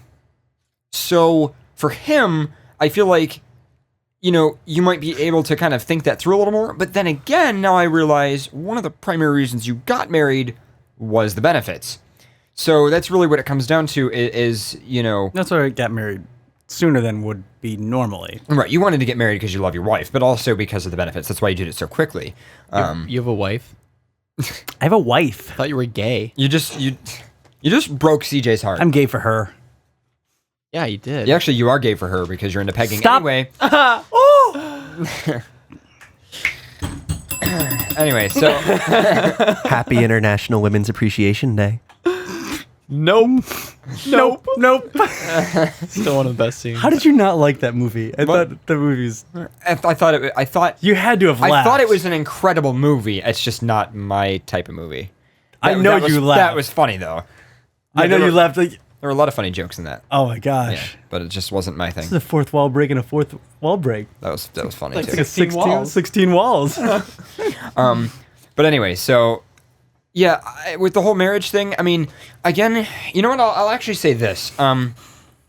This is a big thing, so please let's not talk too much about this. But people ask me what my opinion is on gun control as well. And here's my opinion on it. First of all, I am all for the idea of regulating it more and needing to, I don't know, maybe have some paperwork before you just walk into a Walmart and buy a shotgun. You know, I'm totally okay with background checks. But anyway, here's my opinion on it. I don't give a shit about guns. I really have no interest in guns. I've never had an interest in guns. I'm just probably never going to. I personally, just me, okay, would not mind moving to a country where guns are not a thing that normal people have. I would not mind that. However, I would never wish to take away guns from people who already have the right to it, or people who are used to having that right, such as most places in the United States and most places that the United States has ownership over. So, I personally would not mind moving to a place without guns, but I would never be like, well, I mean, you got to get rid of guns from people who clearly value having them, in a culture, in a society that values having them. Why did I talk about all this? Why did I just say that? The marriage thing. I feel it's kind of the same thing with marriage. I personally would not mind being in a country that did not have marriage benefits, but I feel to take away marriage benefits from people who already have them. I'm going to stop you there because I want to add something that I think that would be actually more beneficial if you were actually going to stop the whole government protection of marriage, and the fact that just let any kind of religion view marriage. I think that one of the hugest things or the reason why it's been such a huge debate has been because of the amount of benefits, because of the emotional benefits too. Because if, say, you know, if someone's married with someone else, they have rights over if they get sick or if they go in the hospital.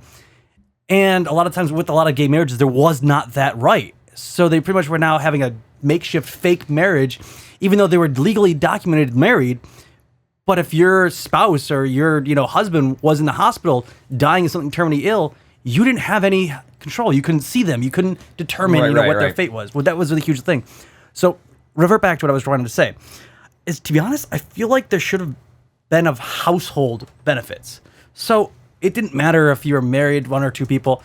If you were legally binded in a house with someone. I see what you're saying. Okay, wait. So basically you're saying what you should be able to do is you should be able to, kind of like how in a legal form you can write down an emergency contact or an emergency phone number. Similar to that, where you can register certain people you consider to be sort of like additional family members, whether that be your significant other, your multiple significant others, or maybe whatever. Say almost in like a living standpoint, though, like maybe as a way of like binding. That grants them benefits. So like if they want hospital visitation rights, they can look it up and be like, oh, this person in the hospital granted them But then like at the same time, whole name wise and stuff like that, I think it could work if you had that same address, so where do they live? Oh, they live in the same place. Guess what? They have the same rights. So it could be even work beneficial to like a polyamorous relationship or something like that. Maybe not like a huge tax break, because it'd be funny because you have corporates being married now. But yeah. Any way to get those benefits. But I feel like if you did like a house or residential house that was actually the benefit. So, one person, it's just this many benefits. Two people, oh, it's like a married benefit. Then it would be like 3 or plus. You got a different tax bracket of benefits. So then it kind of caused people to coagulate into homes to actually have benefits. So that caused people to actually live in houses as a substitute kind of marriage thing, what we were getting. So, yeah. So basically, see, I feel like a lot of that stuff is pretty easy. I feel like it wouldn't be that hard to move forward as a culture and as a society to a point where you can list whoever you need, whether it's based on whether people living together or not, to have things like hospital visitation rights and stuff like that. My dog in my room. However, I would just like to say benefits. The one that's going to be complicated is the tax deductions. I kind of wanted to talk about that actually. One of the interesting things that in the case of marriage benefits being problematic is you look at all of the people who are going to, like, increasingly our generation is marrying less. We are marrying less. We are buying homes together less. Yeah. Our generation is also way more recession for our generation. No, sorry. Our generation is also way more secular and way more LGBT as well. Exactly. So what I'm thinking is you're having a lot more people who are never going to get married, and you also have increasingly more people who are asexual or aromantic. And so my whole thing is, is it fair? My first thought when I heard this question was, is it fair to exclude those people? But then the other thing I thought up is the legal backing of tax deduction for married couples, does that have something to do with the fact that couples are raising children, and that if you're raising a child, it makes being a productive member of society on top of having to pay all of those taxes a lot harder? And I would argue that's true. Does that mean that that's fair grounds to exclude everyone who's never going to do that, though? And that's the question. But that's the question that I said, that the option to fix that would be actually saying a household. So if we got a household together, there was a tax benefit for having 4 or 3 people in a household, which then causes people to actually buy houses and live together because of the tax benefits. And then like if, let's say, somebody in our household like had a kid or adopted a kid, that would give the whole household a tax. That actually sounds. So then, I think a lot. So how do you migrate between them? I mean, is it sort of like a minimum wage thing where you just kind of have to slowly taper it? I think it would have to be, because that's how it is currently. Is if you have one person, it's this amount of money. If you have 2 people, it's this amount of money. I feel like it could be like just 3 or more. I mean, granted, it could be like maybe 3 or more as a different tax bracket, so all the money is pooled together from the people that are in the residential house. And then kids actually, because you always get a tax benefit for kids. So if you're married and a kid, you actually get another bonus tax bracket benefit. Yeah. So if you're 4 people in a house and you adopt a kid, I think it should be that coagulation. The only thing I can think of, people together. So the only thing I can think of is just the amount of complication of like people living in a duplex, people living in an apartment. I mean, there'd be a lot of weird things to work out. But I mean, as an overall concept of a way of looking at culture and taxes that way, I feel like it could work. Well, I mean, on tax forms, you have to declare whether you have a dependent, which is generally a child. So maybe you could declare like independents or people who raise children on your taxes, and that way, if you're living with multiple people but those people aren't necessarily parental figures, that way you can just say, oh well, we have these many people raising a child. Now the question that I think then comes up is, if you have a married couple who they're not planning on having children, how do we handle tax deductions for that? Should those not exist? Should they still exist but in lesser form? Should we just not change them? I think that's definitely something. It'd be too difficult to actually change previous tax brackets. But not for, I'm not saying like take it away from people who already have it, but for the future, saying like slowly taper it off, like and is that something we should do or not? I don't know. I mean, you could come down to again the living together argument. If you're 2 people, I don't know. That's very interesting. And as someone who's not married, I don't know if I feel qualified to like form a proper opinion on that, just because it just seems to me to be more beneficial to what you consider a family, and I think a family is people that share a same household. Yeah. I would agree with that. I would say that a lot of people. So why not just give tax breaks based on the address that you're at? So I mean, the duplex is different because you're not both at the same address. Those are 2 separate addresses, which I mean, you probably could maybe be a form to combine 2 addresses to one. But then you have to have like proof of that you're the same person. What I like about this conversation is we're kind of realizing that there's more than just the family you're born with. There's also chosen family. Yeah. And I feel like chosen family should be equally as included, regardless of whether that's because of polyamory or non-monogamy or divorce or whatever else. When it comes to people, especially raising a kid, when having the kid and the tax benefit for that is almost the whole point. On top of the hospital visitations rights and stuff like that. I mean, I totally agree with that. I think it should be based on that type of stuff. Or again, you should be able to, maybe the tax thing has got to be an address, but I feel like I should be able to say, like, let's say I never live with Pharaoh and we're not going to live together. I still feel like I should be able to fill out a form that says, like, he is an emergency registered contact for me. Yeah. He has hospital visitation rights. He has, like, right, to decide things for me or something. Like, if my family's gone, if my parents die, if I'm in a car crash with my family, he can, like, I feel like you should be able to appoint people, and I guess there is like a will, sort of, like some people write a will as they get older, but I feel like it should just be a more integrated system where you could look that up and they should be like, oh, hey, this person has you listed as someone that can make decisions for them. Yeah. And not just necessarily, your mom and dad who you might hate or who you might not want to have jurisdiction over you. I know people that are out there that are parents that would never want their parents to actually have or hold rights over them. But I think that was one of the controversial things is that, who holds rights, person that you're married with or, family. Yeah. And it's just that whole convolution that I feel like, I don't know. Yeah, like a great example of that is like in Sense8, and this is episode 1, so not a spoiler, but a trans character suffers an accident and ends up in the hospital. And her mom, she hates her mom because her mom doesn't understand the whole plot, but basically hates her mom. And her mom is allowed to decide for her, hey, well, you were unconscious, so you have to have this surgery that you don't necessarily want to have done to you. And the fact that you can't declare someone else to make that decision for you who you actually trust is a little ridiculous. And I because her definitely mom is agree. very malicious and kind of a shitty person and wouldn't accept. Yeah, and then she was being forced into a surgery, which was fucking terrifying. Yeah. Yeah, that was a great episode. I think that was episode 2 actually, but whatever. I mean, that's probably one of the creepiest parts of Sense8, to be honest. For me, that was one of the creepiest parts. A non-consensual brain surgery. Anyway, yeah, I totally agree. Yeah, I think we've kind of, I mean, maybe as time goes on, that this kind of thing will happen as our generation, you know, again, Takes power. A very commonly LGBT, non-monogamous, and secular generation What that we're sucks in. though is it feels like it's our generation that has to kind of get into politics, and I feel like our generation is like, oh, Fuck fucking that shit. politics. Yeah. No, what matters is the few, and I've known I'm a fucking freshman in college. Like I know a few people who are just like, I want to be a politician and change the world and whatever. And so we have enough. We have enough that will do good things. Yeah. Hopefully. So there you go. Instead of Trump runs for president, I'm just going to kickstart my presidential campaign for 8 years after Trump. I'm interested to see if we start getting like presidential campaign Kickstarters. I'm going to do it. I'm going to be the first. That'd be so fucking weird. I have to be 35. I just in imagine in Pharaoh in 8 just- years, I'll be 35. Pharaoh just makes the flag the rest of it all blue. Blue stars, blue stripes. Blue stars, blue stripes forever. Well, I'm moving to Canada. Oh man. Fuck it. I'll be like, hey, if Trump wins, I can do then it. he can be Pharaoh's top. Anyway. True. That was bad. Pussy punchers for everyone. I'd love to get one of those in the mail. Pucker punches for the gays.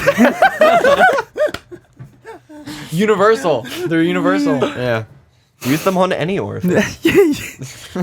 Pussies, butts, ears, whatever you're into. Oh my god. Yeah. Oral punch.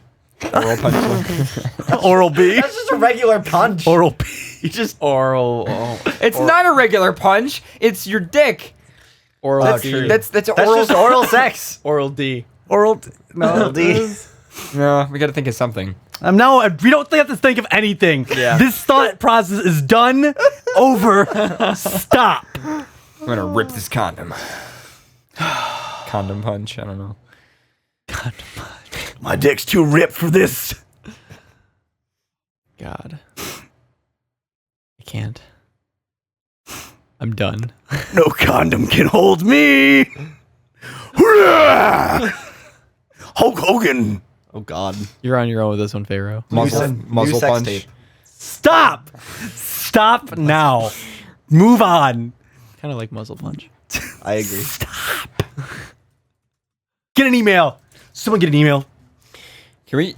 It's 11:13. Let's end the show. All right. Well, one more email. How about one more and then we'll call it a night here? Well, actually, it is kind of late because we do want to take calls. Do you want to take? Yeah. Let's end it. Let's end it. I'm done. I'm completely done. Kill it. Fire. Oh my God. Burn me. Cleanse. Cleanse. That's not happening with I this want to show. go swim in holy water. I want to gargle it. Holy water enema. Holy water enema. Cleanse the Satan straight out of my hole. See, I love how that's not even like funny. Normally we'd be kind of like, haha, that's funny, but like we're not because we're just desensitized at this point, like to all the crap that happened tonight. Wow. Ah, God. Let's see what else Glacy did. Oh my God, Glacy made driders out of us. I'll show those in the post show. What is life? I don't know. Baby, don't hurt me. I've been Don't your hurt me. I've been your No host for this evening, Paradox the Red Wolf. I've been your blue fox who needs therapy. Hey, Ro. I've been your cant for this evening, CJ. I've been your guest rake, printer, cat, weasel, etc. thing. Park. With your powers combined. Captain Planet Animal. With our powers combined, Captain we Animal. form absolute trash. Captain Animal Planet. Your powers combined. Dumpster fire. Like there's like a dumpster. It's like we just all stand. We're like with our powers combined, and the dumpster just Steel, gas, trash, fire. It just instantly combusts. It's like, oh, well, shit. Okay. House just burns down. Well, no spiders, I guess. It smells like burning ass. Welcome to FurCast. We should all be ashamed of ourselves right now. Like, just I don't even know what shame is anymore. Yeah. Honestly, it just. Can we just blame it on the naked what's his fuck? Yeah. It's all his fault. Anyway, are we doing a show next week? I think we are. I don't know if I can anymore. So, yeah, actually, about the next few weeks. Can we build a bus? There's a problem. With me, at least. So, next week. You're a whore. Effie. Ooh. Oh, yeah, we do have. There's I may be going to Effie. Join me. It'll be fun. I may be going to Effie. So, we might not have it next week. Yeah. We might not Next have week, it Effie. The week after that, I'm taking a secret mission trip out of town. Dun, dun, dun, dun, dun, dun. The week after that is FWA. And then the week after that is my cousin's wedding that is permitting Going me to to go to MCFC. MCFC. Which we are going to, though. Correct. Okay. Well, we could have banned it on the show. Well, okay. Why don't we'll play by We'll keep you posted. Yeah. So, guys, follow us on Twitter at FurCastFM on Twitter. Follow our Facebook page. Usually we do announcements there as well if there's major announcements. Also, FurCast.fm. There is a news section over to the right on the main page. Check it. We will keep that up to date. We will maybe see you next week.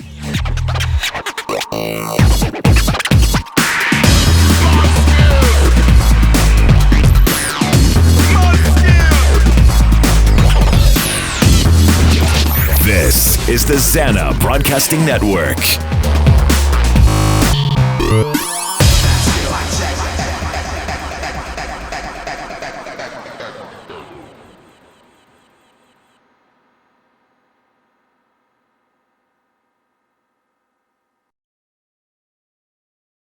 All right, that's a wrap. Bye, YouTube. Bye, YouTube. Bye, guys. My life's over.